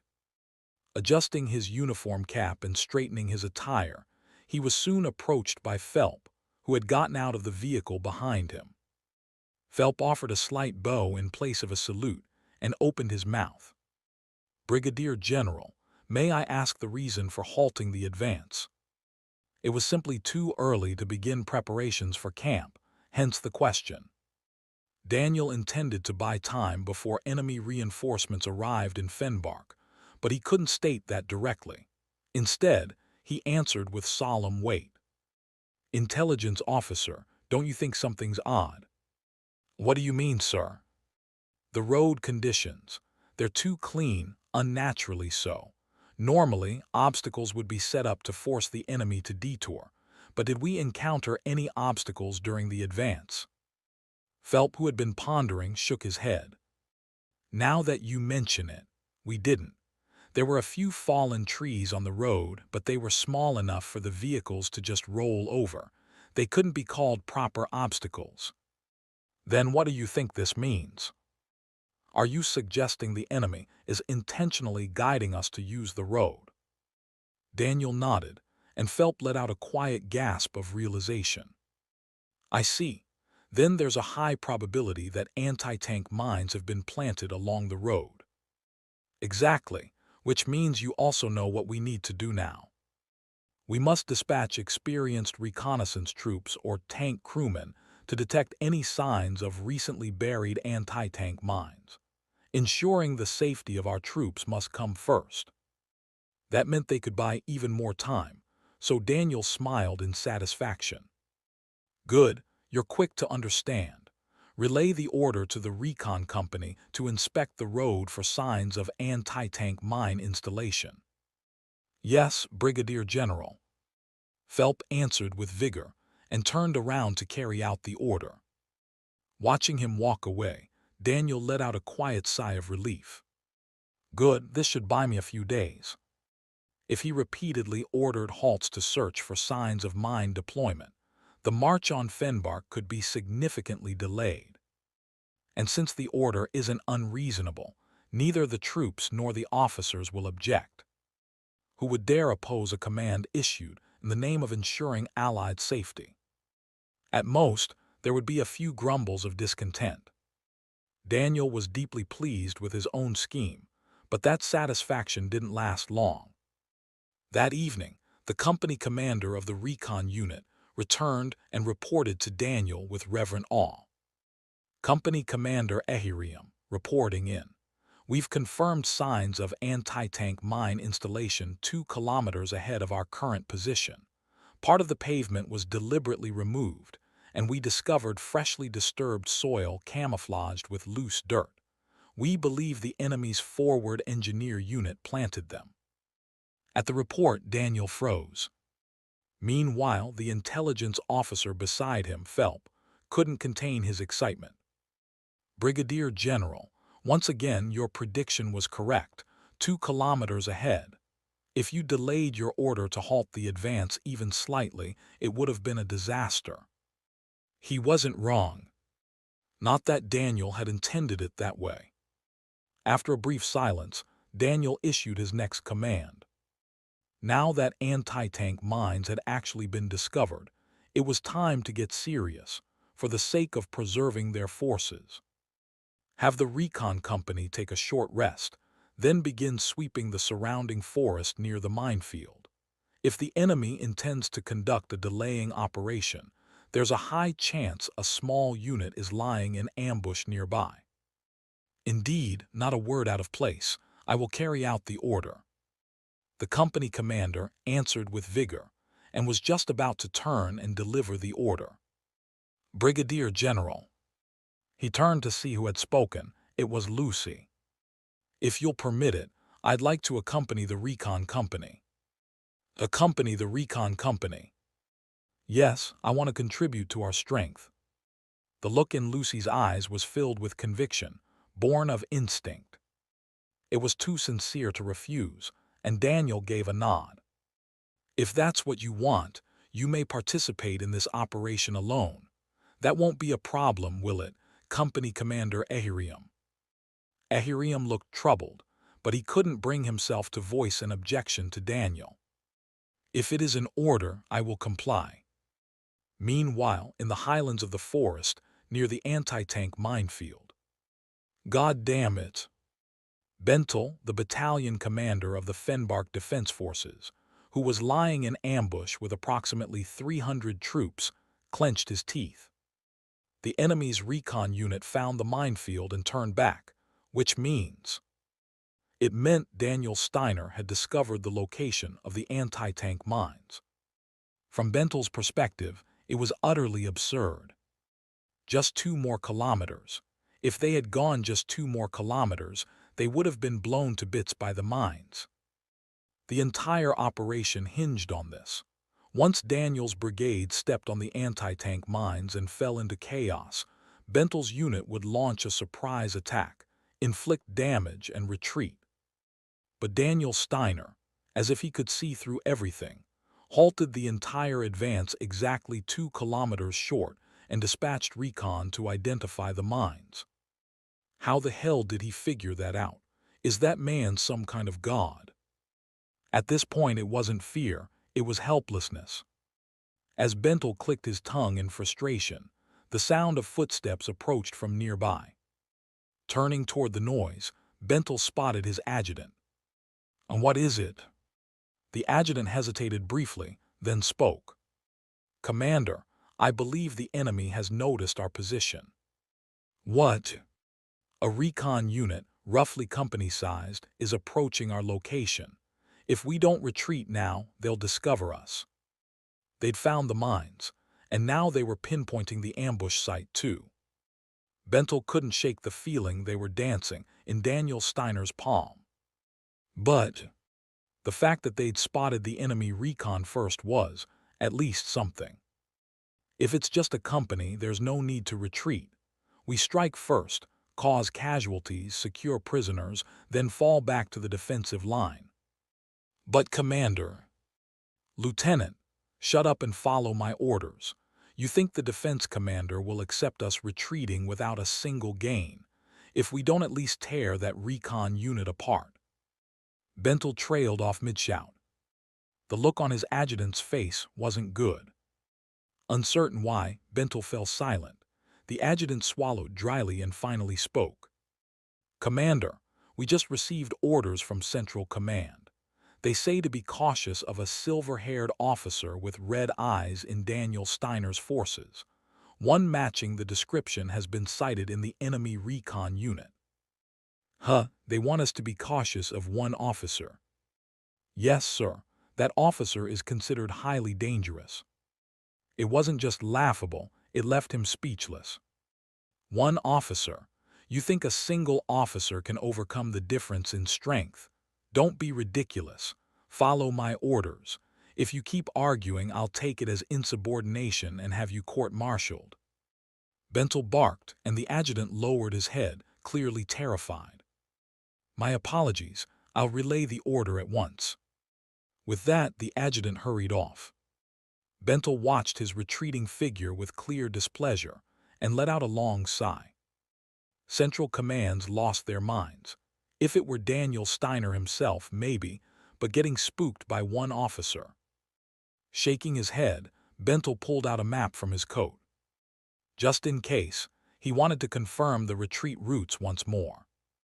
As he was poring over the map, a gunshot rang out from nearby. It's begun. Bentel opened his eyes, tucked the map back into his coat, and drew his pistol. Taking a deep breath, he turned toward the direction of the gunfire and started walking. Immgwc. From the forest-turned battlefield, enemy screams rang out long and loud. Idiots, if you're here to scout, at least try not to get spotted. Bentel furrowed his brow and gripped his pistol tightly. The gunfire continued, the screaming intensified. Bentel, convinced of victory, smiled, then abruptly frowned. What the hell is that? What the fuck is that? Aarghch. Retreat, fall back. Get out of the way, you bastards. Voices. Do not retreat. I repeat, do not retreat. Get the machine gun up, hit it, hurry. You sons of bitches, what are you doing? Shoot, I said shoot. The shouting grew clearer and more desperate, making Bentel come to a halt. Then, one after another, screams loud enough to split his ears tore through the air. Bentel's eyes flew wide open. His mouth hung open in disbelief. These weren't the screams of the enemy. That much was painfully obvious. Chapter 197. Roughly 3 hours later, the recon company returned to the brigade's encampment. Though they were allies, the soldiers at the temporary perimeter outposts could not bring themselves to offer a word of welcome. Behind the recon company, a line of prisoners marched in, wearing the uniforms of the allied nations. Each and every one of the captives looked as though they had seen a ghost, eyes fixed to the ground, faces drained of all color. And the recon company was not much different. All of them cast furtive, uneasy glances toward Lucy, who walked among them, drenched in blood, her expression blank. Whether or not she was aware of those stares, Lucy crossed the encampment in silence. The moment Daniel heard word of the recon company's return and stepped out to meet them, cold sweat broke across his back. What is this? It was only natural to be thrown off when a recon company that had set out for scouting returned en masse with prisoners. The company commander seemed just as bewildered, swallowing dryly before he spoke. Brigadier General, reporting in. At approximately 21:40 hours today, our company made contact with an enemy battalion-sized unit in the elevated forested area near the road where the anti-tank mines were discovered. The enemy was lying in ambush and launched a surprise attack on us. You were ambushed, not the other way around. Yes, our company immediately established cover and firing positions and returned fire. However, the situation was dire and we were preparing to retreat. But then, Company Commander Ehiriam glanced sideways at Lucy before continuing cautiously. Thanks to the efforts of Captain Lucy, the tide turned. With morale restored, the company mounted a counterattack and achieved a decisive victory. Specific numbers. We suffered 4 killed in action and 9 wounded. The enemy, on the other hand, lost approximately 180 men, and we secured around 120 prisoners. We also captured a significant number of weapons and equipment. In short, they had been ambushed by a force larger than their own, and responded by routing the enemy with minimal losses. It sounded absurd, but once you added Lucy Amelia to the equation, it all made sense. It was nighttime, visibility was poor, and the enemy didn't know what they were dealing with. There was no way they could have responded properly. From the enemy battalion commander's perspective, it was as though a walking natural disaster had descended upon them. Daniel, staring silently at Lucy, let out a quiet breath and turned his gaze to Ehiriam.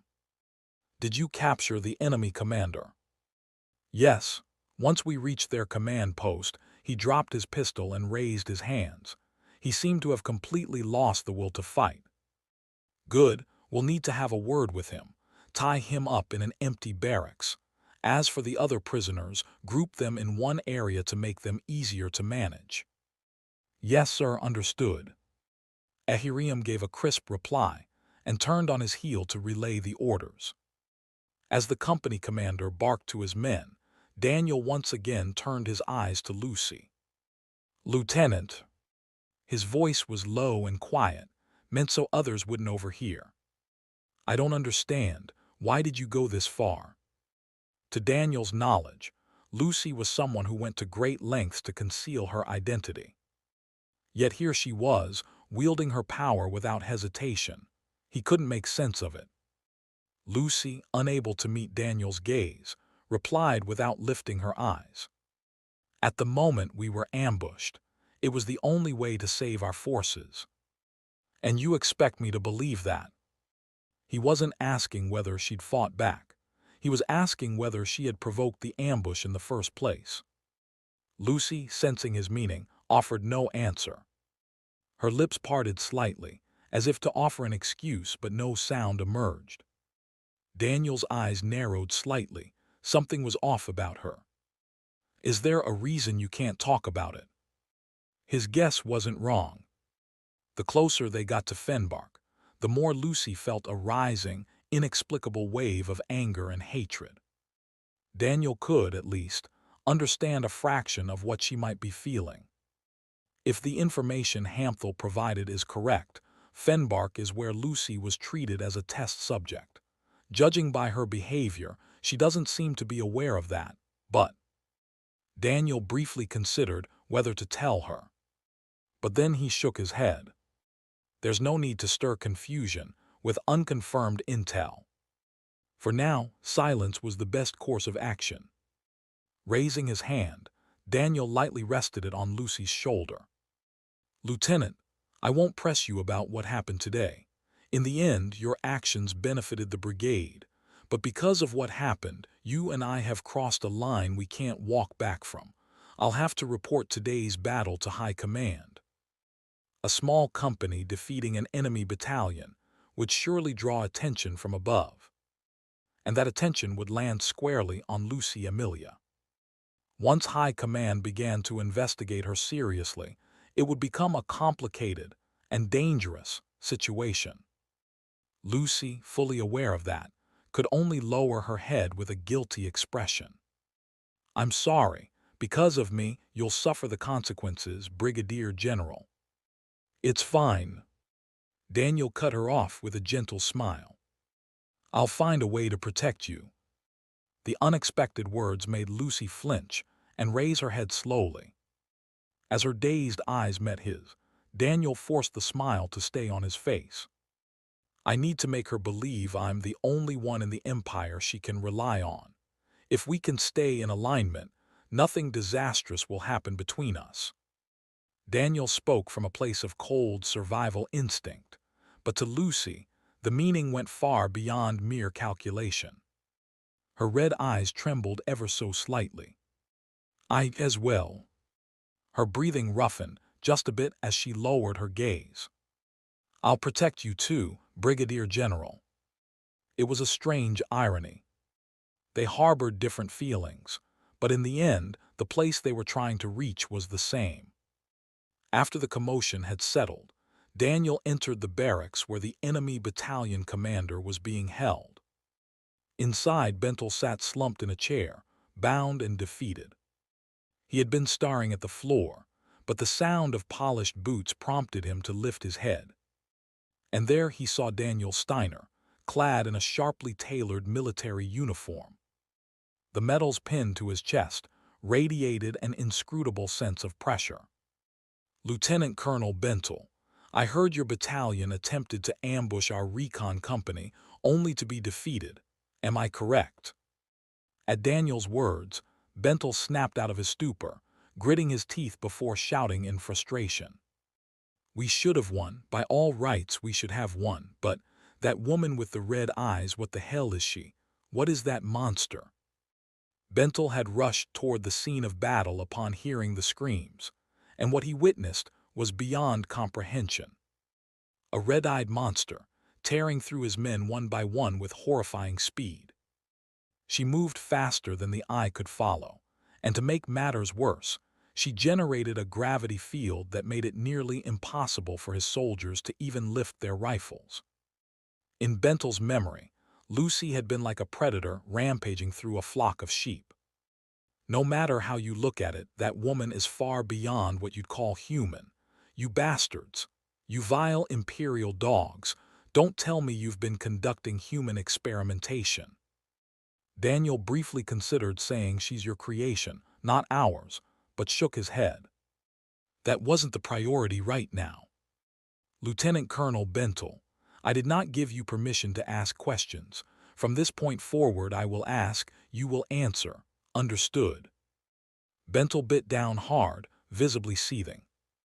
Seeing that he was still responsive, Daniel continued. If you understand, then tell me where the city's defensive line begins. If there are any weak points in the terrain, I'd like to hear those as well. Bentel let out a scoffing laugh. So you want me to betray my country? Don't make me laugh. You'd be better off betraying now than later. You think I'd accept such a pathetic offer? I will never surrender to the man who slaughtered my soldiers. Get out of my sight. It was a natural response. But Daniel couldn't help feeling a tinge of pity at Bentel's obstinance. Lieutenant Colonel Bentel, I say this for your sake, so listen carefully. If you don't answer my questions here and now, protocol dictates that my subordinate will proceed with your interrogation through torture. How laughable. Do you think a soldier on the battlefield doesn't expect that much? No, I think your resolve won't survive it, and with good reason. Daniel lowered his voice, knowing Freen was waiting just outside the barracks. My subordinate is, objectively, not sane. Whatever torture resistance you've been trained for, what awaits you goes far beyond that. So I'm asking you, please answer my questions now. There was something genuine in Daniel's voice. Bentel hesitated for a moment, but ultimately didn't back down. Get out of here. I will never join hands with the enemy. Very well, if that's your decision. Daniel sighed and stepped out of the barracks. Shortly afterward, a woman entered. Freen. She was carrying a toolbox. Good evening. You must be Lieutenant Colonel Bentel, yes. If you don't mind, please give me a moment. She set the toolbox down, opened it, and pulled out a pair of pliers. Then, standing up with a smile, she approached Bentel. "Shall we start with something simple, like your fingernails?" "What? Hold on. Isn't it standard procedure to ask questions before the torture? Don't you have something you want to find out from me?" "You're not wrong, but those can wait until later, can't they?" Bentel froze. He couldn't understand what this woman in front of him was even saying. Freen came to stop in front of him and offered a soft, almost motherly smile. "This is punishment time for trying to harm Brigadier General Daniel. Once you've repented enough, we'll get around to asking questions, and don't worry, I'm sure you'll get there." She gently stroked the back of Bentel's hand. "I'll keep teaching you until you do. Even if you pass out, I'll wake you right up with my healing magic. That way you can keep reflecting on your sins. Isn't that wonderful?" Her warm, gentle tone made Bentel's skin crawl. As he sat in horror, Freen opened the jaws of the pliers with a light squeeze. "Well then, let's begin our repentance, shall we?" Bentel shook his head violently, panic overtaking him, but Freen was unmoved. "Heh heh, they all say the same thing at first. No one ever wants to admit their sins, but with time they all cry and beg, looking back on their lives. You'll be no different, Lieutenant Colonel." The pliers gripped the edge of his fingernail and began to squeeze. Bentel's breath grew ragged. His eyes widened as he looked up at Freen, and he could no longer deny it. Just as Daniel Steiner said, "This woman is not sane." Chapter 198. After the earlier commotion had quieted down, Daniel gave orders for the entire brigade to rest. The reason was clear. If Bentel gave up any intel, a forced march would follow. Until then, conserving energy was imperative. Ironically, the one who had issued the order, Daniel himself, was unable to enjoy a moment of proper rest. "Argh, just tell me what you want. Just tell me what the hell you want already." Didn't I already say? What I want is for you to repent, Lieutenant Colonel Bentel." "There's a limit to insanity, you psychotic bitch.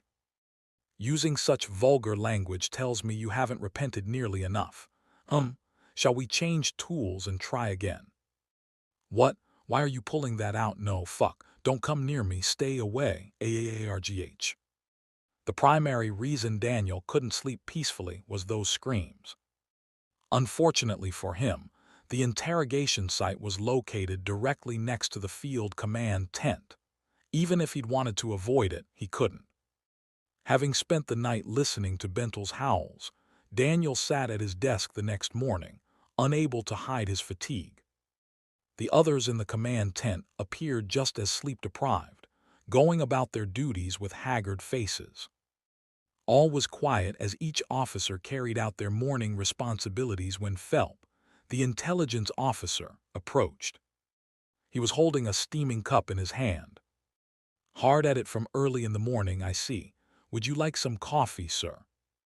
Major Phelps, coffee, yes, that sounds good."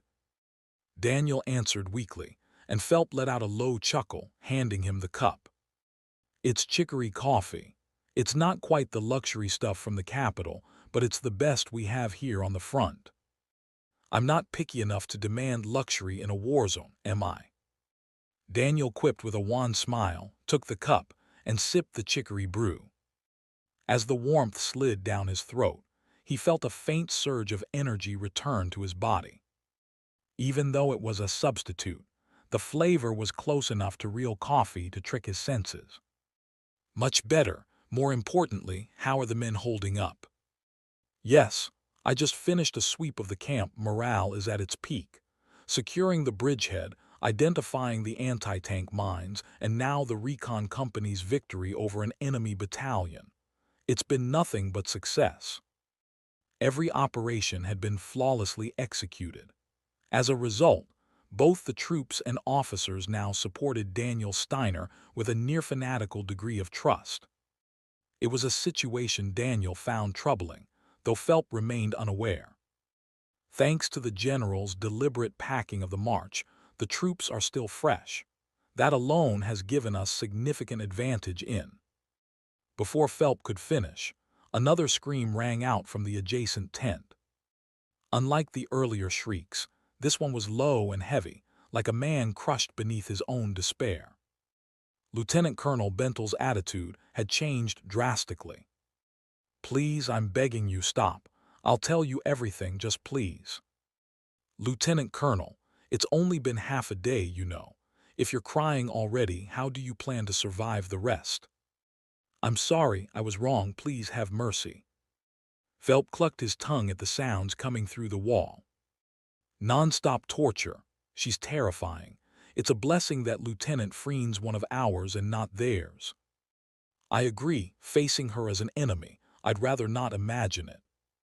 Finishing the last of his coffee, Daniel set the cup down. "His will seems broken. Bring him here." "Understood." Phelps left the tent to carry out the order. After some time, he returned with Lieutenant Colonel Bentel in tow, his hands bound. Bentel's steps were slow and feeble as he entered the command tent. On the surface, he appeared uninjured. Freen had clearly healed him before the transfer, but his hollow, lifeless eyes told a different story. "Lieutenant Colonel Bentel." At the sound of Daniel's voice, Bentel flinched. Upon seeing Daniel seated at the head of the operations table, Bentel dropped to his knees as though facing a predator. "Enough, please, enough. Just kill me. You can do it, can't you? Order my execution already." Daniel pitied the man's pitiful state, but mercy was not an option. "I'm not going to kill you, and if you answer my questions properly, the torture will stop here and now. You'll be treated with the dignity afforded to a commanding officer. If you understand, nod." Bentel, with no other options remaining, nodded his head. "Good, let's start from the beginning. Explain where the city's defensive line has been established." Bentel hesitated. Betraying his comrades was still a line he couldn't easily cross. But silence would mean returning to a personal hell of endless pain. Not wanting to revisit that nightmare, Bentel finally spoke between quiet sobs. "Our defensive line is set along the railway on the city's outskirts, the high ground to the northeast. That's our primary stronghold. You could say the bulk of our forces are concentrated there." "I see. That explains the ambush with your battalion." The enemy operation was simple. The plan had been to wait until Daniel's brigade triggered the anti-tank mines, then strike during the confusion. After dealing a critical blow, they would retreat. If Daniel's brigade gave chase, that would complete the trap. The pursuing forces would be drawn into range of the heavy infantry and artillery batteries positioned on the high ground, resulting in massive losses. But the moment Daniel had identified the anti-tank minefield, the entire plan fell apart. Daniel drummed his fingers on the table as he spoke. "Even with a delaying strategy, you'd have to concentrate forces to confront a brigade. Dispersing troops would risk a breakthrough along a single axis, which could collapse your entire line. That said, it's not a perfect solution." His fingers stopped. "So if most of your strength is concentrated on the northeastern high ground, then there must be a weak point somewhere else. Where is it?" Bentel stayed silent. This was a line of conscience he didn't want to cross. Daniel stared at him, unblinking. "Lieutenant Colonel Bentel, I do not like repeating myself." The quiet finality in Daniel's tone pushed Bentel to the edge. Realizing he could no longer resist, Bentel let out a breath and lowered his head. "The warehouse district in the southeast. There are some old freight yards and dilapidated storage buildings. The trenches are poorly dug and troop presence is minimal." It was natural. With limited regimental strength, the enemy had concentrated forces on their critical axis of defense, which meant everything outside that axis was effectively a dead zone. Daniel stood from his seat. "Operations officer." The officer who had been silently listening beside him bowed. "Yes, Brigadier General." Daniel didn't look at him as he gave the order. Send a small recon detachment to the southeastern warehouse district. Verify whether Lieutenant Colonel Bentel's claims are true. His gaze remained fixed on the operational map spread across the war table. He still didn't understand why things were going so smoothly, but as brigade commander, Daniel had no other choice but to act. If Bentel's information is accurate, he sighed inwardly, but on the surface, wore the grim expression of a textbook general. Then we will break the enemy's defensive line and occupy Fenbark. Several days later, the Fenbark defensive line. Outskirts of the southeastern warehouse district, temporary observation post. It's probably because it rained yesterday, the fog's thick today. At the observation soldier's comment, Post Commander Sergeant Mellet furrowed his brow. Yeah, I hate days like this, foggy days. I feel the same. Who actually likes this kind of weather? No, it's not just that simple. Mellet started to explain but stopped short. A strange sensation crept over him, like something was flickering just beyond the fog. What the hell? At the edge of his vision, vague shapes began to take form. Faintly, as if from a dream or a nightmare, he could hear the sound of treads crushing dirt. The observation soldier, sensing that something was wrong too, began to sweat cold. No way is that. Before the soldier could finish his sentence, Mellet lifted the binoculars hanging around his neck and scanned the forward area. He inhaled sharply, dry, breathless. Tanks, half-tracks, and armored vehicles were emerging through the mist. Swathed in fog, they advanced in silence. Etched into their sides was the emblem of an eagle. No mistaking it, they were Imperial. Behind them, the formation of soldiers stretched endlessly into the white haze. Mellet's breathing turned shallow, his lips cracked with dryness. He lowered the binoculars, staring in stunned silence as he mouthed the words. They're coming this way. With the name Daniel Steiner ringing in his head, Mellet whispered, like a man already condemned. Hell is coming. Chapter 199. The moment the post commander confirmed the brigade's advance, he immediately reported it to the battalion commander stationed at the warehouse district. But Daniel Steiner's brigade did not grant the defense battalion commander time to react. Boom! The roar of a tank's main gun split the air. In an instant, the warehouse buildings and hastily dug trenches exploded into rubble, spewing debris in every direction. Crushed beneath those fragments before they could even scream, the defending soldiers lost their will to fight long before they lost their lives. How the hell are we supposed to beat this? The tanks emerging through the fog looked like iron beasts, monstrous and unstoppable. The machine gun nests opened fire, but their bullets bounced harmlessly off the armor of the Imperial tanks.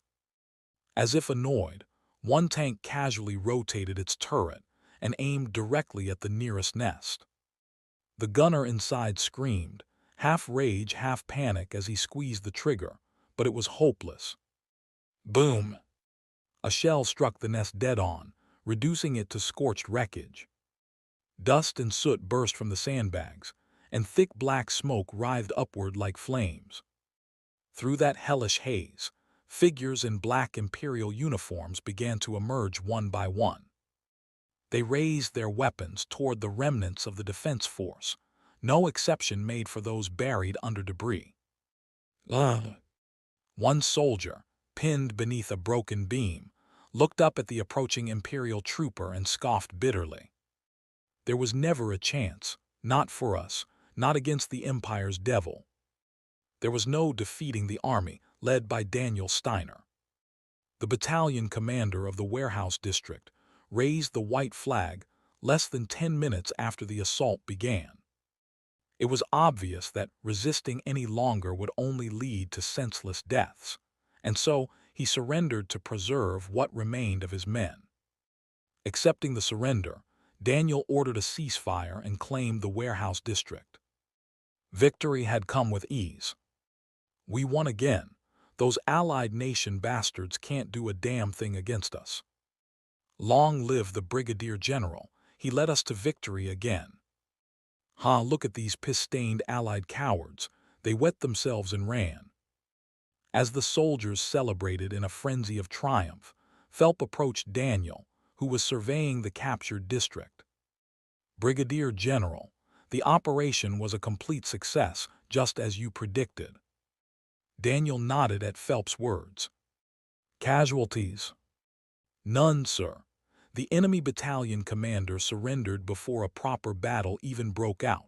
I must say, sir, having observed it now several times, your strategy and tactical foresight are nothing short of astonishing. Daniel blinked, unsure what the man was even talking about. Phelps continued enthusiastically. You delayed the advance, waiting for a foggy day to strike. I'd assumed you were simply preserving troop stamina, but clearly I was too short-sighted. Excitement lit Phelps' face. You recognized how humid the weather had been and used it to your advantage. Thanks to the fog, the enemy outposts didn't spot our forces in time. We gained a massive edge. I can't even begin to fathom how far ahead you're thinking. That wasn't it at all. Daniel had given the attack order without the slightest thought. The fog had just been dumb luck.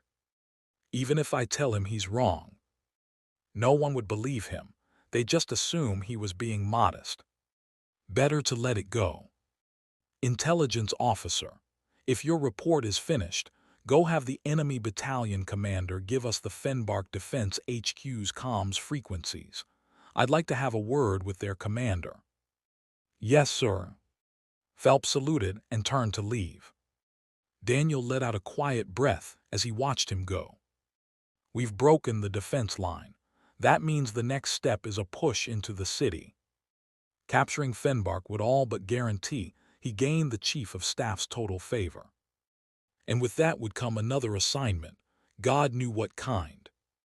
Resting his chin on one hand, Daniel furrowed his brow. There has to be another way. Maybe there was one opportunity left. If I provoke the Fenbark defense commander over comms, they might dig in and demand a last stand, turning the battle into a protracted urban engagement.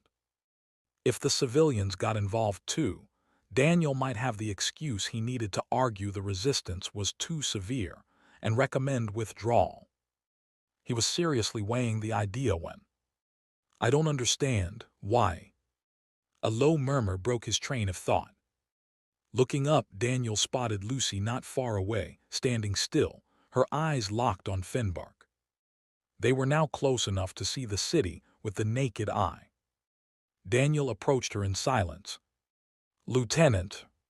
Startled, Lucy flinched and turned around. A Brigadier General. She dipped her head. There was something in her expression Daniel didn't often see, an unfamiliar fear. It's not fear of me. It was more likely the city itself. Whatever she felt toward Fenbark was surfacing now. Unsure what to say, Daniel finally asked, choosing his words with care. Have you been here before, or do you know anything about that city? Testing the waters, but Lucy shook her head. This is my first time. I've never seen that city before. Doesn't look like it. I'm not lying to you, sir. I truly don't know this place, but... She turned her head again, eyes fixed on the distant skyline. The closer we get to that city, the more unexplainably nauseous I feel. She clenched her fists tightly, as though unwilling to say more. Daniel followed her gaze to the city beyond. I won't pry further, but if you don't want to enter that city, you can be honest about it. I have enough authority to indulge a little insubordination. It was a veiled suggestion that perhaps the two of them might work together to avoid the city entirely. But Lucy, interpreting it as kindness, shook her head gently. I appreciate your concern, but I'll decline. I still don't understand why I feel this way, but... She turned to him with a faint smile. I think I'll be all right, as long as I'm with you, Brigadier General. It was a fragile smile, one that looked as if it might vanish at the slightest gust of wind, but a beautiful one, born of compassion nonetheless. Daniel didn't respond right away. Lucy blinked, puzzled by his silence. A brigadier general. Only then did Daniel snap out of it, clearing his throat and shaking his head. It's nothing. Lucy nodded quietly, returning her gaze to the city. A cool breeze stirred, brushing across their faces. And in that silence, Lucy became keenly aware of Daniel's presence beside her. Perhaps because someone was there, someone who seemed to understand her pain. For some reason, even as she stared out at that city, she didn't feel that same dreadful unease anymore. Meanwhile, inside the command and control room of the Fenbark Defense Headquarters. Commander, reports say the enemy brigade bypassed our main force and attacked the southeastern warehouse district. The defense line has been broken. An officer in charge of communications burst through the doors mid-operations meeting, delivering the emergency report. The news froze the entire command room in stunned silence, until the operations officer finally managed to speak. They attacked the southeastern warehouse district. That wasn't one of the expected approaches. It appears the battalion we dispatched for the ambush was captured by the enemy. It seems they extracted information from Lieutenant Colonel Bentel. What? Are you saying Bentel spilled all our secrets barely a day after capture? For a man of such reputed resolve, how? The command room devolved into confusion. Shock and disbelief clouded every officer's face. The most shaken among them was, of course, the defense commander himself, Dorbath. How had Daniel Steiner anticipated every move and responded so flawlessly? Even after sacrificing the bridge and setting up their defense lines accordingly, Steiner had methodically picked them apart, as if he were watching from above.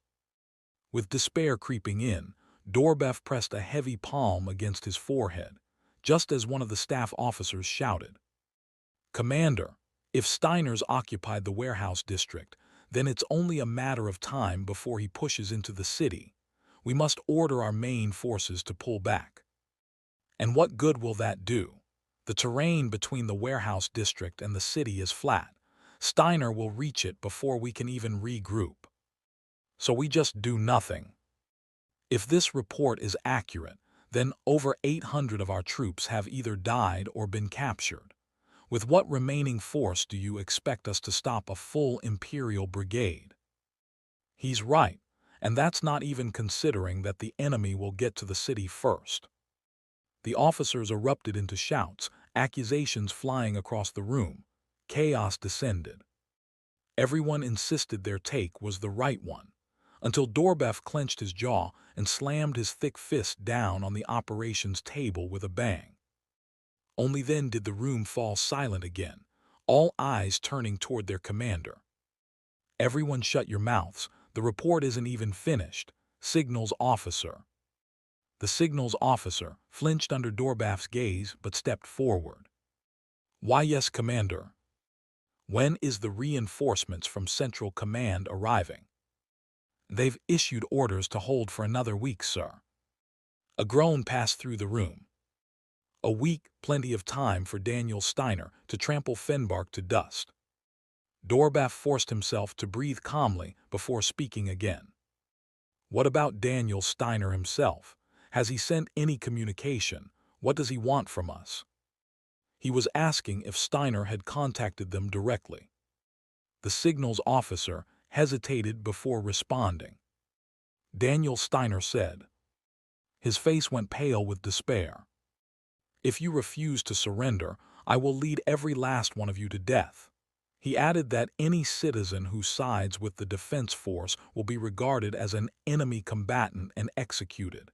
He said to steel ourselves if we plan to resist the Empire, and that this would be his first and final offer. A heavy silence settled over the room. Everyone knew Daniel Steiner wasn't bluffing. He was the Empire's devil, and he always delivered on his threats. He means to attack even our civilians. The fear in the room became suffocating. Dorbef could almost hear their screams already. The defense force must not use civilians as shields. We can't. His voice broke. In front of his staff, Dorbef bowed his head. He couldn't lift his face, couldn't look his officers in the eye. Tell Daniel Steiner, the defense commander acknowledges defeat and surrenders. He gritted his teeth and spat the words out as if they poisoned him. Tell him Fenbark is his now. Chapter 200. Daniel initially denied Dorbef's declaration of surrender. He insisted it could be a deception tactic by the enemy defense force and must not be accepted at face value. Maintaining that Dorbef should be suspected until the end, Daniel summoned the reconnaissance company and ordered them to secure the city's primary entry points and establish security. The reconnaissance company executed the order and reported back to Daniel that there were no traps within the city. So it wasn't a trick. Dorbef had genuinely raised the white flag to Daniel Steiner's brigade.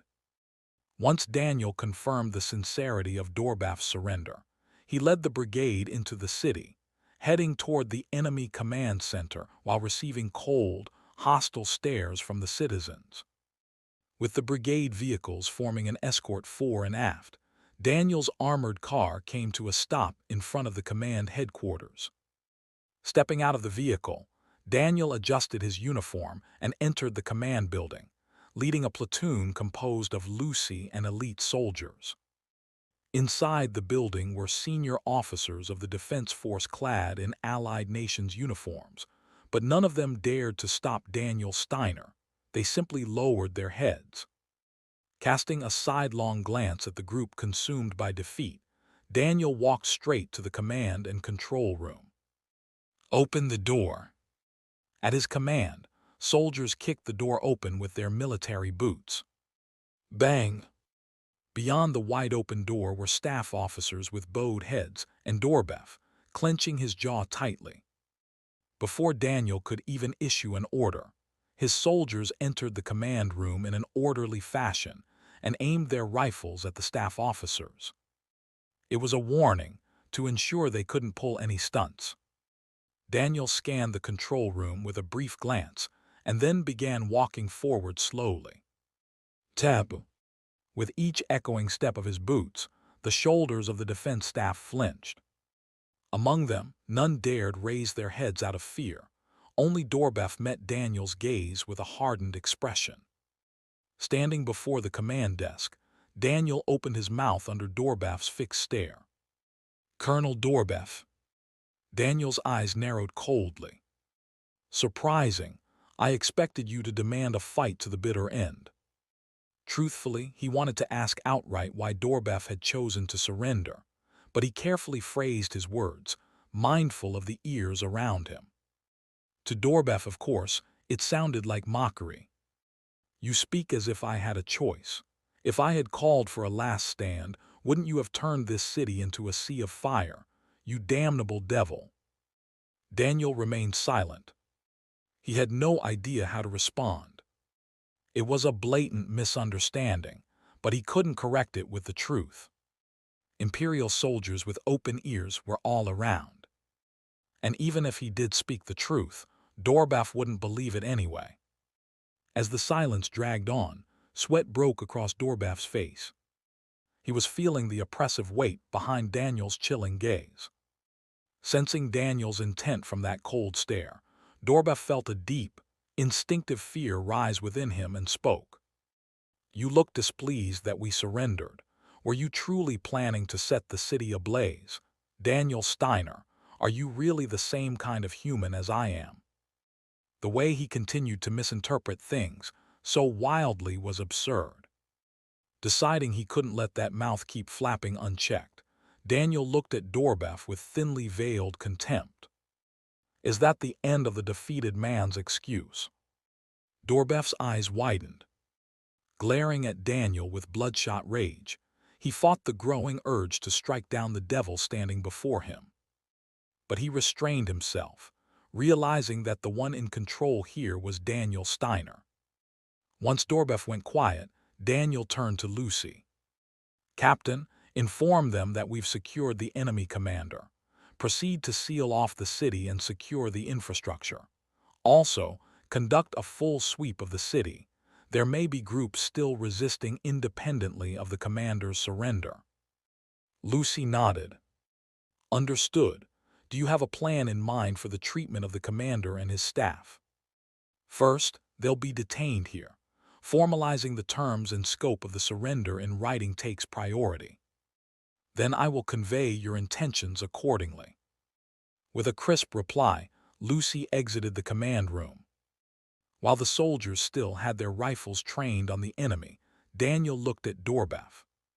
"Colonel Dorbef, our side will soon bring the surrender documents. I suggest you cooperate without resistance."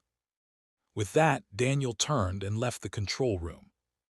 As the sound of his footsteps faded, someone in the room quietly muttered, "Pitiful." It was Dorbef.